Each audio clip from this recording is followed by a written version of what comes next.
Journey inside the atom എന്ന നമ്മുടെ സയൻസിലെ 8ാമത്തെ ചാപ്റ്ററാണ് നമ്മളിന്ന് സ്റ്റാർട്ട് ചെയ്യുന്നത്. അപ്പോൾ സയൻസിലെ 8ാമത്തെ ചാപ്റ്റർ കെമിസ്ട്രിയുടെ ഏതാണ്? 2ാമത്തെ ചാപ്റ്ററാണ് ജേണി ഇൻസൈഡ് ദ ആറ്റം എന്ന് പറയും. അപ്പോൾ നോക്കിക്കഴിഞ്ഞാൽ വളരെ രസമുള്ളൊരു ചാപ്റ്ററാണ്. നമ്മളിവിടെ കുറേ കാര്യങ്ങൾ പഠിക്കും. അതായത് പ്രധാനമായിട്ട് ഇപ്പോൾ നമ്മൾ ചാപ്റ്ററിൻ്റെ ഹെഡിങ് കേൾക്കുമ്പോൾ തന്നെ നിങ്ങൾക്ക് അറിയാം നമ്മൾ പഠിക്കാൻ പോകുന്നത് എന്തിനെ പറ്റിയിട്ടാണ്? ആറ്റങ്ങളെ പറ്റിയിട്ടാണ്.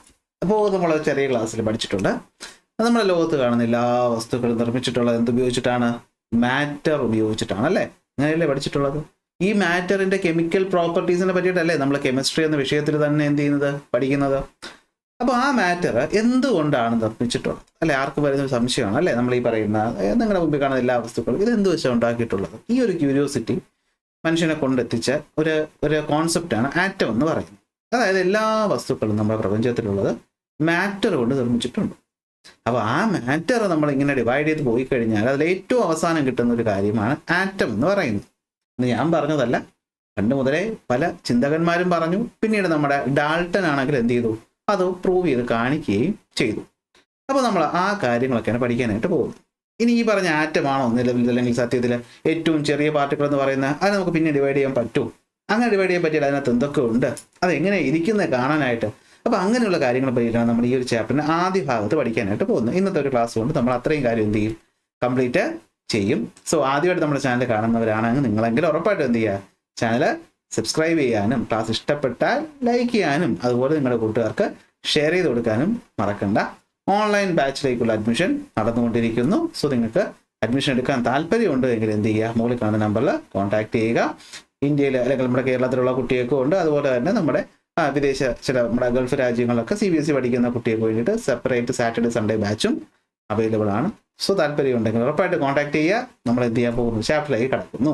അപ്പോൾ നമ്മുടെ ചുറ്റും നോക്കുകയാണെങ്കിൽ അതിൽ ഒരുപാട് വസ്തുക്കളുണ്ട്. ഇവിടെ ടെക്സ്റ്റ് ബുക്ക് തന്നിട്ട് എക്സാമ്പിൾ ഉണ്ട്, അല്ലേ? ജീവനുള്ള വസ്തുക്കളുണ്ട്, ജീവൻ ഇല്ലാത്ത വസ്തുക്കളുണ്ട്. ഇനി എന്തോ ആയിക്കോട്ടെ, ഇതെല്ലാം നമ്മൾ ഡിവൈഡ് ചെയ്ത് പോയി കഴിഞ്ഞാൽ, അത് നമ്മളിപ്പോൾ നമ്മുടെ ഒരു ഭാഷ പറയുകയാണെങ്കിൽ നമ്മളിങ്ങനെ എടുത്തിങ്ങനെ സൂം ചെയ്ത് പോവുകയാണെങ്കിൽ അവസാനം ചെന്ന് എത്തുന്നത് ഇതുപോലെയുള്ള വസ്തുക്കളിലായിരിക്കും എന്നാണ് പറയപ്പെടുന്നത്. ഇത്രയും നിറമൊന്നുമില്ല കേട്ടോ, നമുക്ക് വിഷ്വലൈസ് ചെയ്യാൻ വേണ്ടിയിട്ട് ഇങ്ങനെ കാണിക്കുന്നതേ ഉള്ളൂ. അല്ലാതെ ഇങ്ങനെ പെർഫെക്റ്റ് ഫിനിഷിൽ ഓറഞ്ചും ബ്ലാക്കും ബോളായിട്ടൊന്നും അല്ല ഇരിക്കുന്നത്. നമ്മളത് ഒരു മനസ്സിലാക്കാൻ വേണ്ടി കൊടുത്തിരിക്കുന്നതാണ്. അങ്ങനെ ചെന്ന് എത്തുന്ന അവസാന സാധനമാണ് എന്തെന്ന് പറയുന്നത്, ആറ്റം എന്ന് പറയുന്നത്. നിങ്ങൾ മുന്നത്തെ ക്ലാസ്സിൽ പഠിച്ചിട്ടുണ്ട്, അല്ലെ? മാറ്റർ നിർമ്മിച്ചിട്ടുള്ള ഏറ്റവും ബേസിക് ആയ കാര്യം എന്ന് പറയുന്നത് ആറ്റം. സോ ആറ്റത്തെ പറ്റി കൂടുതൽ നമ്മൾ പഠിക്കാനായിട്ട് തുടങ്ങിയപ്പോഴാണ് നമുക്ക് മനസ്സിലായത് ഈ ആറ്റം എന്ന് പറഞ്ഞാൽ ഏറ്റവും അവസാനത്തെ ഭാഗമൊന്നും അല്ല. ആറ്റത്തെ നമുക്ക് പിന്നെ എന്ത് ചെയ്യാൻ പറ്റും, ഡിവൈഡ് ചെയ്യാനായിട്ട് പറ്റും. അപ്പോൾ അത് പറയുന്നതിന് മുന്നേ ആയിട്ട് നമ്മളിവിടെ ചെറിയൊരു കാര്യം പറയാനായിട്ട് പോവുകയാണ്. അതായത് rediscovering the root of atomic theory. അതായത് ഇപ്പോൾ നമ്മളിപ്പോൾ ഇത്രയും നേരം പറഞ്ഞുകൊണ്ടിരുന്നു മാറ്ററിൻ്റെ അവസാനം ആറ്റം, മാറ്ററിൻ്റെ അവസാനം ആറ്റം. ഇത് നമ്മൾ എങ്ങനെയാണ് എത്തിയത്, അതിൻ്റെ ഒരു ചെറിയ ചരിത്രമാണ് പറയാനായിട്ട് പോകുന്നത്. അപ്പോൾ സംഭവം കെമിസ്ട്രി ക്ലാസ് ആണെങ്കിലും ഇന്ന് ഇച്ചിരി ചരിത്രം പറഞ്ഞിട്ട് നമുക്ക് അങ്ങോട്ട് തുടങ്ങാം. പണ്ടെന്ന് വെച്ചാൽ ഒരുപാട് പണ്ട്, ഏതാണ്ട് 10,000-2000 വർഷങ്ങൾക്ക് മുന്നേ നമ്മുടെ ഇന്ത്യ എന്ന് പറയുന്ന രാജ്യത്തും അതുപോലെ ഈ പറയുന്ന ഗ്രീസ് എന്ന് പറയുന്ന രാജ്യത്തെയും കുറെ ഫിലോസഫേഴ്സ് അല്ലെങ്കിൽ ചിന്തകന്മാരെന്ന് പറയുന്ന ആൾക്കാർ പണ്ട് ചിന്തിച്ചു. നിങ്ങളെപ്പോലെ അവരെന്ത് ചെയ്തു, ചിന്തിച്ചു. നിങ്ങൾ ക്ലാസ് ഇരുന്നിട്ട് വേണ്ടാത്ത കാര്യങ്ങൾ ചിന്തിക്കുമ്പോഴത്തേക്കും അല്ലെങ്കിൽ പഠിപ്പിച്ചുകൊണ്ടിരിക്കും മറ്റെന്തെങ്കിലും കാര്യങ്ങൾ ചിന്തിക്കുന്ന പോലെ അല്ല, അവർ നല്ല കാര്യങ്ങൾ ചിന്തിച്ചു. അതായത് എന്തായത് ഇങ്ങനെ ഇരിക്കുന്നത്, ഈ വസ്തുവിനെ നമ്മൾ ഡിവൈഡ് ചെയ്ത് കഴിഞ്ഞാൽ എന്ത് കിട്ടും, അങ്ങനെ ചിന്തിച്ച് അവർ ചില തത്വങ്ങൾ, ചില ഫിലോസഫീസ് എന്ന് വേണമെങ്കിൽ പറയാം. കാരണം ഇതൊന്നും എക്സ്പെരിമെന്റ് ചെയ്ത് പ്രൂവ് ചെയ്ത കാര്യമൊന്നുമല്ല, തോന്നി അങ്ങ് പറഞ്ഞു, അത് ശരിയായി മാറുകയും ചെയ്തു. ഓക്കെ, അപ്പോൾ അത് അങ്ങനെ കണക്കാക്കണം. അപ്പോൾ അങ്ങനെ രണ്ട് രാജ്യത്ത് കിടന്ന രണ്ട് തത്വചിന്തകന്മാർ, 2-3 പേരെ പറ്റിയാണ് നമ്മൾ പഠിക്കാൻ പോകുന്നത്. ആദ്യം നമ്മുടെ ഇന്ത്യയിലോട്ട് വരാം. ഇന്ത്യയിൽ പണ്ട് ജീവിച്ചിരുന്ന ഒരു മഹർഷിയാണ് ആചാര്യ കനാദ. കനാദ KANADA, കാനഡ എന്നൊന്നും വായിക്കരുത്, കനാദ എന്ന് വായിക്കുക. അപ്പോൾ കനാദ മഹർഷി ഇന്ത്യക്കാരനാണ്. അതുപോലെ നേരത്തെ പറഞ്ഞില്ലേ, ഗ്രീക്ക് സിവിലൈസേഷൻ ഉണ്ടായിരുന്ന സ്ഥലത്ത് ലൂക്കിപ്പസും ഡെമോക്രിറ്റസും ഇവരൊക്കെ എന്തിനെ പറ്റി പറഞ്ഞു അറിയില്ല അവർക്ക്, എങ്കിലും ആറ്റം എന്ന് പറഞ്ഞൊരു കാര്യത്തിന്റെ കോൺസെപ്റ്റിനെ പറ്റി പറഞ്ഞു. അതായത് ആചാര്യ കനാദ പറഞ്ഞ എന്താണെന്ന് വെച്ച് കഴിഞ്ഞാൽ, മാറ്റർ അന്ന് അദ്ദേഹം വിളിച്ച പേര് ദ്രവ്യമെന്ന്. ഈ ദ്രവ്യത്തെ നമ്മൾ റിപ്പീറ്റ് ആയിട്ട് ഡിവൈഡ് ചെയ്ത് പോവുകയാണെങ്കിൽ നമ്മൾ ഒരു അവസാന സ്റ്റേജിലെത്തും. അവിടെ എന്താ പറ്റുന്നതെന്ന് വെച്ച് കഴിഞ്ഞാൽ ഇനി അങ്ങോട്ട് നമുക്ക് ഡിവൈഡ് ചെയ്യാൻ പറ്റത്തില്ല. അതായത് ഡിവൈഡ് ചെയ്യാൻ പറ്റാത്ത ഒരു അവസാനത്തെ വസ്തുവിലേക്ക് നമ്മൾ ചെന്നെത്തും. ആ വസ്തുവിന് അദ്ദേഹം കൊടുത്ത പേര് ആറ്റം എന്നായിരുന്നില്ല, പരമാണു എന്നാണ്. ഇതാണ് പരമാണു എന്ന് അദ്ദേഹം പറഞ്ഞു. ഇത് നമുക്ക് എന്ത് ചെയ്യാൻ പറ്റും, ഈ പരമാണു എന്ന് പറഞ്ഞ വസ്തുക്കൾക്ക് പരസ്പരം കൂടിച്ചേരാനും ഒക്കെ സാധിക്കും. അതായത് നമ്മുടെ ലോസ് ഓഫ് കെമിക്കൽ കോമ്പിനേഷൻ ആണ് അദ്ദേഹം പറഞ്ഞത്. അതിൽ അളവിനെ പറ്റിയിട്ടൊന്നും പറഞ്ഞില്ലെങ്കിലും സംഭവം പറഞ്ഞിട്ടുണ്ട്. എവിടെയാ പറഞ്ഞത്? ഇത് ചുമ്മാ തള്ളു കഥയാണെന്നൊക്കെ നിങ്ങൾക്ക് തോന്നുന്നുണ്ടാവും. അല്ല, വൈശേഷിക സൂത്രം എന്ന് പറയുന്ന സംസ്കൃത പുസ്തകത്തിൽ അദ്ദേഹം എന്ത് ചെയ്തിട്ടുണ്ട്? ഇത് പറഞ്ഞിട്ടുണ്ട്. അതുകൊണ്ടാണ് നമ്മൾ ടെക്സ്റ്റ് ബുക്കിൽ ഇത് പഠിക്കുന്നത്, അല്ലാതെ ചുമ്മാ കഥയൊന്നും അല്ല. ഈ പരമാണു എന്ന് പറഞ്ഞു കഴിഞ്ഞാൽ എന്താണ്? അത് വളരെയധികം ചെറുതാണ്. നമുക്ക് നമ്മുടെ ഈ പറയുന്ന സെൻസുകൾ കൊണ്ടൊന്നും അതിനെ കാണാൻ പറ്റത്തില്ല. അത് ഇന്നും അങ്ങനെ തന്നെയാണ്. ആറ്റത്തിൽ നിങ്ങൾ കാണാൻ പറ്റുമോ? ഇല്ല, നമുക്ക് കാണാനായിട്ട് പറ്റത്തില്ല. എന്നാൽ ഇവർക്ക് പരസ്പരം ചേരാൻ പറ്റും. അങ്ങനെ ഇപ്പോൾ ഇതിനെ നമുക്ക് ദയാദ് അല്ലെങ്കിൽ ദിയാദ് എന്ന് വിളിക്കാം. എന്ന് വെച്ചാൽ രണ്ട് ആറ്റങ്ങൾ അല്ലെങ്കിൽ രണ്ട് പരമാണു കൂടിച്ചേരുമ്പോൾ ഉണ്ടാകുന്നതാണ് എന്ത്? ദ്യാദ് അല്ലെങ്കിൽ ദ്വയാദ് എന്ന് പറയാം. ഈ രണ്ടെന്നുള്ള മീനിങ്ങിലായിരിക്കും ദ്വയം എന്ന് പറഞ്ഞ സംസ്കൃത വാക്യം എന്നൊക്കെ വന്നാൽ ഞാൻ പ്രതീക്ഷിക്കുന്നു. അതുപോലെ ത്രയാദ് എന്ന് പറയുന്നത് 3 ആറ്റങ്ങൾ അല്ലെങ്കിൽ 3 പരമാണു ചേർന്നപ്പോൾ ഉള്ളത്. അതായത് മാറ്റർ എന്ന് പറഞ്ഞത് നമ്മൾ ഡിവൈഡ് ചെയ്ത് പോയി കഴിഞ്ഞാൽ, പരമാണു എന്ന് പറഞ്ഞാൽ നമ്മൾ ഡിവൈഡ് ചെയ്ത് പോയി കഴിഞ്ഞാൽ എക്സ്ട്രീംലി സ്മോൾ ആയിട്ടുള്ള വസ്തുവിൽ നമ്മൾ എത്തും. അതാണ് പരമാണു. ഈ പരമാണു എന്ന് നമ്മൾ പറഞ്ഞു കഴിഞ്ഞാൽ ഇത് പരസ്പരം കൂടിച്ചേരാനൊക്കെ കഴിവുണ്ട്. കെമിക്കൽ റിയാക്ഷൻ അവർക്ക് പങ്കെടുക്കാൻ പറ്റുമെന്നും പറഞ്ഞു. ഓക്കെ, ഇത് പല പല രീതിയിൽ ചേർന്നിട്ടാണ് സബ്സ്റ്റൻസ് ഉണ്ടാകുന്നതെന്നും ആര് പറഞ്ഞു? കനാദ മഹർഷി പറഞ്ഞു. അതേ കാലഘട്ടത്തിലോ അല്ലെങ്കിൽ അതിന് മുന്നോ പിന്നെയോ നമ്മുടെ ഗ്രീക്ക് എന്ന് പറയുന്ന രാജ്യത്ത് 2 ഫിലോസഫേഴ്സ് ആയിട്ടുള്ള ലൂക്കിപ്പസും ഡെമോക്രിറ്റസും ഇതേ കോൺസെപ്റ്റ് പറഞ്ഞു. അവർ പരമാണു എന്ന് നമ്മൾ വിളിച്ചത് സംസ്കൃതം അറിയില്ലല്ലോ, അതുകൊണ്ട് അവർ ആറ്റോമോസ് എന്ന് അതിനെ വിളിച്ചു. എന്താണ്? ആറ്റോമോസ്. അപ്പോൾ ആറ്റം എന്ന വാക്ക് ഇതുമായിട്ട് ബന്ധപ്പെട്ടായിരിക്കും പിന്നീട് എടുത്തിട്ടുണ്ടാകും. പക്ഷെ ഇത് രണ്ടും എന്താണ്? എക്സ്പെരിമെന്റ് ആണോ? അല്ല, ഇത് ഇമാജിനറി ഐഡിയാസ് ആണ്. അത് സത്യമായി മാറി എന്നുള്ളത് പിന്നീട് നടന്ന കാര്യമെങ്കിലും അവർ എക്സ്പെരിമെന്റ് ചെയ്ത് കണ്ടുപിടിച്ചു. എന്നാൽ നമ്മൾ പഠിക്കുന്ന സയൻസ്, നമുക്കിവിടെ ചിന്തകന്മാരുടെ തത്വങ്ങൾക്ക് വിലയുണ്ടോ എന്ന് ചോദിച്ചാൽ പക്ഷേ നമുക്ക് അത് വിശ്വസിച്ച് പോകാൻ പറ്റത്തില്ല. നമുക്ക് തെളിവുകൾ അല്ലെങ്കിൽ നമുക്ക് എക്സ്പെരിമെന്റിലേക്ക് അത് പ്രൂവ് ചെയ്ത് കാണിക്കണം. അങ്ങനെ ആദ്യമായിട്ട് ഇത്തരം കാര്യങ്ങളൊന്ന് പ്രൂവ് ചെയ്ത് ഒരു തിയറി ആയിട്ട് ശാസ്ത്രീയമായിട്ട് അവതരിപ്പിച്ച വ്യക്തിയാണ് ജോൺ ഡാൾട്ടൺ. അപ്പോൾ നമ്മൾ ഈ ആറ്റത്തിന്റെ പിതാവ് അല്ലെങ്കിൽ അറ്റോമിക് തിയറിയുടെ പിതാവ് അല്ലെങ്കിൽ ഫാദർ ഓഫ് അറ്റോമിക് തിയറി എന്നൊക്കെ പറയുന്ന ആരെ തന്നെയാണ്? ജോൺ ഡാൾട്ടനെയാണ്. ആലോചിക്കുന്ന വർഷം ഏതാണെന്ന്? 1808, 1808. വളരെ വളരെ വളരെ പണ്ട്. അപ്പോൾ ഈ 1808 ജോൺ ഡാൾട്ടൺ എന്ത് ചെയ്തു? അറ്റോമിക് തിയറി പ്രപ്പോസ് ചെയ്തു. എന്തിലൂടെ? അന്ന് പറ്റാവുന്ന രീതിയിലുള്ള എക്സ്പെരിമെന്റ് ഒക്കെ നടത്തിയിട്ടാണ് അദ്ദേഹം പറഞ്ഞത്. അദ്ദേഹം പറഞ്ഞത് ഒരു പരിധി വരെ ശരിയായിരുന്നു, എന്നാൽ പിന്നീട് പല കാര്യങ്ങൾ തെറ്റിപ്പോയിട്ടുമുണ്ട്. അതായത് ആറ്റം എന്ന് പറഞ്ഞു കഴിഞ്ഞാൽ അല്ലെങ്കിൽ മാറ്റർ എന്ന് പറഞ്ഞു കഴിഞ്ഞാൽ എന്താണ്? ആറ്റം കൊണ്ടാണ് നിർമ്മിച്ചിട്ടുള്ളത്. അപ്പോൾ നമ്മുടെ മാറ്ററിന്റെ ഫണ്ടമെന്റൽ ബിൽഡിംഗ് ബ്ലോക്ക് എന്ന് പറഞ്ഞാൽ ആറ്റമാണ്. ആറ്റത്തെ നമുക്ക് പിന്നീട് എന്ത് ചെയ്യാൻ പറ്റത്തില്ല, ചെറിയ ഭാഗങ്ങളായിട്ട് മാറ്റുക എന്നുള്ളത് പോസിബിൾ ആയിട്ടുള്ളൊരു കാര്യം അല്ല എന്ന് നമ്മൾ എന്ത് ചെയ്തു? ഇവിടെ പറഞ്ഞു. ഓക്കെ, അടുത്ത ഈ പറയുന്ന ചെറിയ ആറ്റം എന്ന് പറയുന്ന സാധനം ഡിവൈഡ് ചെയ്യാൻ പറ്റൂലേ എന്നൊക്കെ നമ്മൾ പിന്നീട് എന്ത് ചെയ്തു? പല പരീക്ഷണങ്ങൾ ചെയ്തു. അപ്പോൾ 1808 നമ്മൾ ആദ്യമായിട്ട് എന്ത് പറഞ്ഞു? ആറ്റം എന്നൊരു കോൺസെപ്റ്റ് ഉണ്ടെന്ന് എക്സ്പെരിമെന്റിൽ ആര് പ്രൂവ് ചെയ്തു? ജോൺ ഡാൾട്ടൺ പ്രൂവ് ചെയ്തു. ആ പ്രൂവ് ചെയ്ത തിയറിയിൽ നിന്നാണ് നമ്മൾ എന്ത് ചെയ്യാൻ പോകുന്നത്? പുതിയ കാര്യങ്ങൾ പഠിക്കാനായിട്ട് പോകുന്നത്. അപ്പോൾ നോക്കി, അപ്പോൾ ഇതാണ് നമ്മുടെ നോട്ട് എന്ന് പറയുന്നത്. അപ്പോൾ നോട്ട് കിട്ടാനായിട്ട് നിങ്ങൾ എന്ത് ചെയ്യുക? ടെലഗ്രാം ചാനൽ ജോയിൻ ചെയ്യുക എന്നുള്ളതായിരുന്നു ഓപ്ഷൻ. ടെലഗ്രാം ഓപ്പൺ ആയി കാണുമെന്ന് വിശ്വസിക്കുന്നു, അല്ലെങ്കിൽ മറ്റെന്തെങ്കിലും വഴി ഉടനെ ചെയ്യാം. സോ നമ്മൾ പഠിച്ചു മാറ്റർ എന്താണ്, ആറ്റം എന്താണ്, നമ്മുടെ ചുറ്റുമുള്ള എല്ലാ വസ്തുക്കളും നിർമ്മിച്ചിട്ടുള്ള ഏറ്റവും ബേസിക് ആയിട്ടുള്ള സാധനമാണ് മാറ്റർ എന്ന് പറയുന്നത്. മാറ്റർ നിർമ്മിച്ചിട്ടുള്ളത് ആറ്റം വെച്ചിട്ടാണ്. ആറ്റത്തെ നമുക്ക് കണ്ണുകൊണ്ട് കാണാനായിട്ട് സാധിക്കില്ല. ഈ പറയുന്ന ആറ്റത്തെ പറ്റി പറഞ്ഞ ഏർലി ഐഡിയാസ് നമ്മൾ നോക്കിക്കഴിഞ്ഞാൽ ആൻഷ്യന്റ് ഇന്ത്യൻ ഗ്രീക്ക് ഫിലോസഫേഴ്സ് ഇതിനെപ്പറ്റി പറഞ്ഞിട്ടുണ്ട്. കനാദ എന്ന് പറയുന്ന സന്യാസി പറഞ്ഞിട്ടുണ്ടായിരുന്നു മാറ്റർ നമ്മൾ റിപ്പീറ്റഡ് ഡിവൈഡ് ചെയ്ത് കഴിഞ്ഞാൽ സ്മോൾ പാർട്ടിക്കിൾസിലെത്തും, അതിനെ പരമാണു എന്ന് വിളിക്കുന്നു. ഈ പരമാണുവിനെ നമുക്ക് കണ്ണുകൊണ്ട് കാണാൻ പറ്റത്തില്ല, ഇനി അങ്ങോട്ട് ഡിവൈഡ് ചെയ്യാനും പറ്റത്തില്ല. പരമാണുക്കൾ കൂടിച്ചേരും, ദിയാദും ത്രയാദും ഒക്കെ ആയിട്ട് മാറുമെന്ന് പറഞ്ഞിരുന്നു. പിന്നെ പറഞ്ഞു ഗ്രീക്ക് ഫിലോസഫർ ആയിട്ടുള്ള ലൂക്കിപ്പസും ഡെമോക്രിറ്റസും എന്ത് ചെയ്യുന്നു? ഈ പറയുന്ന ആറ്റോമോസ് എന്ന് പറയുന്ന പാർട്ടിക്കിൾസിനെ പറ്റി പറഞ്ഞിരുന്നു. ഇത് രണ്ടും ഇമാജിനറി കാര്യങ്ങളായിരുന്നു. എന്നാൽ ശാസ്ത്രീയമായി തെളിയിച്ചത് 1808 ജോൺ ഡാൾട്ടൺ ആണ്. തിയറിയുടെ പേരാണ് അറ്റോമിക് തിയറി എന്ന് പറയുന്നത്. അറ്റോമിക് തിയറി അദ്ദേഹം പറഞ്ഞു എന്താണ്? മാറ്റർ എന്ന് പറയുന്നത് ഇൻഡിവിസിബിൾ പാർട്ടിക്കിൾസ് കൊണ്ടാണ് നിർമ്മിച്ചിട്ടുള്ളതെന്നും ഇതാണ് നമ്മുടെ ബേസിക് ബിൽഡിംഗ് ബ്ലോക്ക് എന്നും പറഞ്ഞു. ഓക്കെ, അപ്പോൾ അതാണ് നമ്മൾ എന്തെന്ന് പറയുന്നത്? ആറ്റത്തിന്റെ തുടക്കമെന്ന് പറയുന്നത്. അപ്പോൾ ഈ പറയുന്ന ആറ്റം ഇങ്ങനെയാണെന്ന് തന്നെയാണ് ഒരു കാലം വരെ നമ്മൾ വിശ്വസിച്ചിരുന്നത്. അങ്ങനെ വിശ്വസിച്ച് പോയിക്കൊണ്ടിരുന്നപ്പോൾ ഒരു സംഭവം ഉണ്ടായി. അതായത് നമ്മൾ പുതിയൊരാളെ കണ്ടുപിടിച്ചു. അവൻ്റെ പേരാണ് റേഡിയേഷൻ. എന്താണ്? റേഡിയേഷൻ. നമ്മൾ പലതരം റേഡിയേഷൻസ് ഉണ്ട്. അയണൈസിങ് റേഡിയേഷൻസ് എന്നും നോൺ അയണൈസിങ് റേഡിയേഷൻസ് എന്നൊക്കെ പറഞ്ഞിട്ടുണ്ട്. നിങ്ങൾ കേട്ടിട്ടുണ്ടാവും ആൽഫ, ബീറ്റ, ഗാമ എന്നൊക്കെ പറയുന്ന റേഡിയേഷൻസ് പോട്ടെ. അല്ലെങ്കിൽ നോൺ അയണൈസിങ് കേട്ടിട്ടുണ്ടാവും. എക്സ്റേ കേട്ടിട്ടുണ്ടല്ലോ. കേട്ടിട്ടില്ല? എക്സ്റേ എന്ന് പറഞ്ഞ സാധനം നിങ്ങളെ കണ്ണുകൊണ്ട് കാണാൻ പറ്റുമോ? നിങ്ങൾ ആരെങ്കിലും എക്സ്റേ എടുത്തിട്ടുണ്ടെങ്കിൽ അറിയാൻ പറ്റും അല്ലേ? നമ്മളത് ഡിവൈസിന് മുന്നിൽ ചെന്ന് നിൽക്കാൻ പറ്റും, അവരെന്തോ സ്വിച്ച് ഓൺ ചെയ്യും, നമ്മളൊന്നും കാണത്തില്ല. പക്ഷെ നമ്മുടെ ഈ പറഞ്ഞ എല്ലിൻ്റെ സ്ട്രക്ചറൊക്കെ നമുക്ക് ഷീറ്റിൽ അടിച്ച് തരുന്ന അതുപോലത്തെ റേഡിയേഷൻസിനെ കണ്ടുപിടിച്ചു. അപ്പോൾ ഈ റേഡിയേഷൻസ് കണ്ടുപിടിച്ചപ്പോഴാണ് പ്രശ്നം. ഈ റേഡിയേഷൻ എന്ന് പറഞ്ഞാൽ എന്താണ്? ഇത് ആറ്റത്തിനേക്കാളും ഒക്കെ ചെറുതായിട്ടുള്ളൊരു വസ്തുവാണ്. ആറ്റത്തിനേക്കാളും ചെറിയൊരു വസ്തുവാണ്, ഹൈ എനർജിയുണ്ട്. എന്നാൽ പിന്നെ ഇത് എവിടെ നിന്ന് വന്നു? ഏറ്റവും ചെറിയ വസ്തു ആറ്റം ആണെങ്കിൽ ആറ്റത്തിനേക്കാളും ചെറിയ വസ്തു വന്നിട്ടുണ്ടെങ്കിൽ അപ്പോൾ ആറ്റത്തിന് ഡിവൈഡ് ചെയ്യാൻ പറ്റും എന്നല്ലേ? അപ്പോൾ ഈ പറയുന്ന റേഡിയേഷനെ ഈ ബെക്കുറൽ എന്ന് പറയുന്ന സയന്റിസ്റ്റാണ് ആദ്യമായിട്ട് ഈ നാച്ചുറൽ റേഡിയോ ആക്ടിവിറ്റി കണ്ടുപിടിക്കുന്നത്. പിന്നെ വില്യം റോഞ്ചൻ വരുന്നുണ്ട്, മേഡം ക്യൂറി, അതൊക്കെ നിങ്ങൾ കേട്ടിട്ടുണ്ടാവുമല്ലോ. അപ്പോൾ ആ റേഡിയേഷൻ സർക്കിൾ എന്ന് പറഞ്ഞൊരു കോൺസെപ്റ്റ് നമ്മൾ കണ്ടെത്തുന്നത്. അങ്ങനെ റേഡിയോ ആക്ടിവിറ്റി എന്നൊരു സംഭവം വന്നപ്പോഴാണ് ആൾക്കാർക്ക് മനസ്സിലായത്, അപ്പോൾ നമ്മുടെ ഡാൾട്ടൺ പറഞ്ഞത് എന്തോ തെറ്റുണ്ടല്ലോ. അതായത് നമുക്ക് ഈ പറയുന്ന ആറ്റത്തിന് ഫർദർ എന്ത് ചെയ്യാൻ പറ്റും, ഡിവൈഡ് ചെയ്യാൻ പറ്റും, അല്ലെങ്കിൽ എന്തോ ഒരു സാധനം അതിനകത്തുണ്ട് എന്നാൽ അതിനെപ്പറ്റി നമുക്ക് എന്ത് ചെയ്യണം, പഠിക്കണം. അപ്പോൾ അതുമായി ബന്ധപ്പെട്ട് പരീക്ഷണങ്ങൾ എന്ത് ചെയ്തു, ഇങ്ങനെ നടന്നുകൊണ്ടേയിരുന്നു. അപ്പോൾ അങ്ങനെയാണ് നമ്മൾ ഈ പറഞ്ഞ എന്ത് വരുന്നത്, അറ്റോമിക് മോഡലുകൾ വരുന്നത്. അതായത് ആറ്റം എങ്ങനെ ഇരിക്കും, ആറ്റത്തിനകത്ത് നമ്മൾ പിൽക്കാലത്ത് കണ്ടെത്തി ആറ്റം എന്ന് വെച്ചാൽ എന്താണ്, ഡിവൈഡ് ചെയ്യാൻ പറ്റാത്തതൊന്നുമല്ല. ആറ്റത്തിനകത്ത് 3 പ്രധാനപ്പെട്ട ആൾക്കാരുണ്ടെന്നൊക്കെ നമ്മൾ പഠിക്കും. അപ്പോൾ ആ ആറ്റത്തിനകത്തുള്ള പാർട്ടിക്കിൾസ് ഉണ്ട്. അപ്പോൾ ഇവരെങ്ങനെയാണ് ഒരു ആറ്റത്തിൽ ഇരിക്കുന്നത് എന്നൊക്കെ പറയുന്ന മോഡലിൻ്റെ പേരാണ് അറ്റോമിക് മോഡൽ എന്ന് പറയും. സോ ഈ മോഡലിൻ്റെ പേരാണ് എന്തെന്ന് പറയുന്നത്, അറ്റോമിക് മോഡൽ എന്ന് പറയും. അപ്പോൾ ഈ അറ്റോമിക് മോഡലുകൾ ഏതൊക്കെയാണ് നമ്മൾ പഠിക്കാൻ പോകും. അപ്പോൾ നിങ്ങൾ ആദ്യം ഒരു കാര്യം മനസ്സിലാക്കണം, നമ്മൾ ആദ്യം പഠിക്കുന്ന കുറേ അറ്റോമിക് മോഡൽ പൊട്ടത്തെറ്റാണ്. ഓക്കെ, പക്ഷേ എങ്കിലും നമ്മൾ പഠിക്കുന്നത് എന്താണെന്ന് വെച്ച് കഴിഞ്ഞാൽ ഈ ഓരോ സ്റ്റേജ് കഴിഞ്ഞപ്പോഴും നമ്മൾ ആറ്റത്തെ പറ്റി കൂടുതൽ മനസ്സിലാക്കാനായിട്ട് തുടങ്ങി. അതായത് ആദ്യം ഡിവൈഡ് ചെയ്യാൻ പറ്റൂല എന്ന് വിശ്വസിച്ചിരുന്നു. കുറച്ച് കഴിഞ്ഞപ്പോൾ അതിനകത്തുനിന്നൊരു സാധനം ഉണ്ടെന്ന് ഒരാൾ കണ്ടെത്തി. അപ്പോൾ അയാളത് കുറേ ചോദ്യം നമ്മൾ ചോദിക്കും. അപ്പോൾ അയാൾക്കത് കുറേ പറയാൻ പറ്റും, കുറേ പറയാൻ പറ്റത്തില്ല. അപ്പോൾ പറ്റാത്ത ചോദ്യങ്ങളെ പറ്റി വീണ്ടും സയൻറ്റിസ്റ്റുകൾ റിസർച്ച് ചെയ്യും.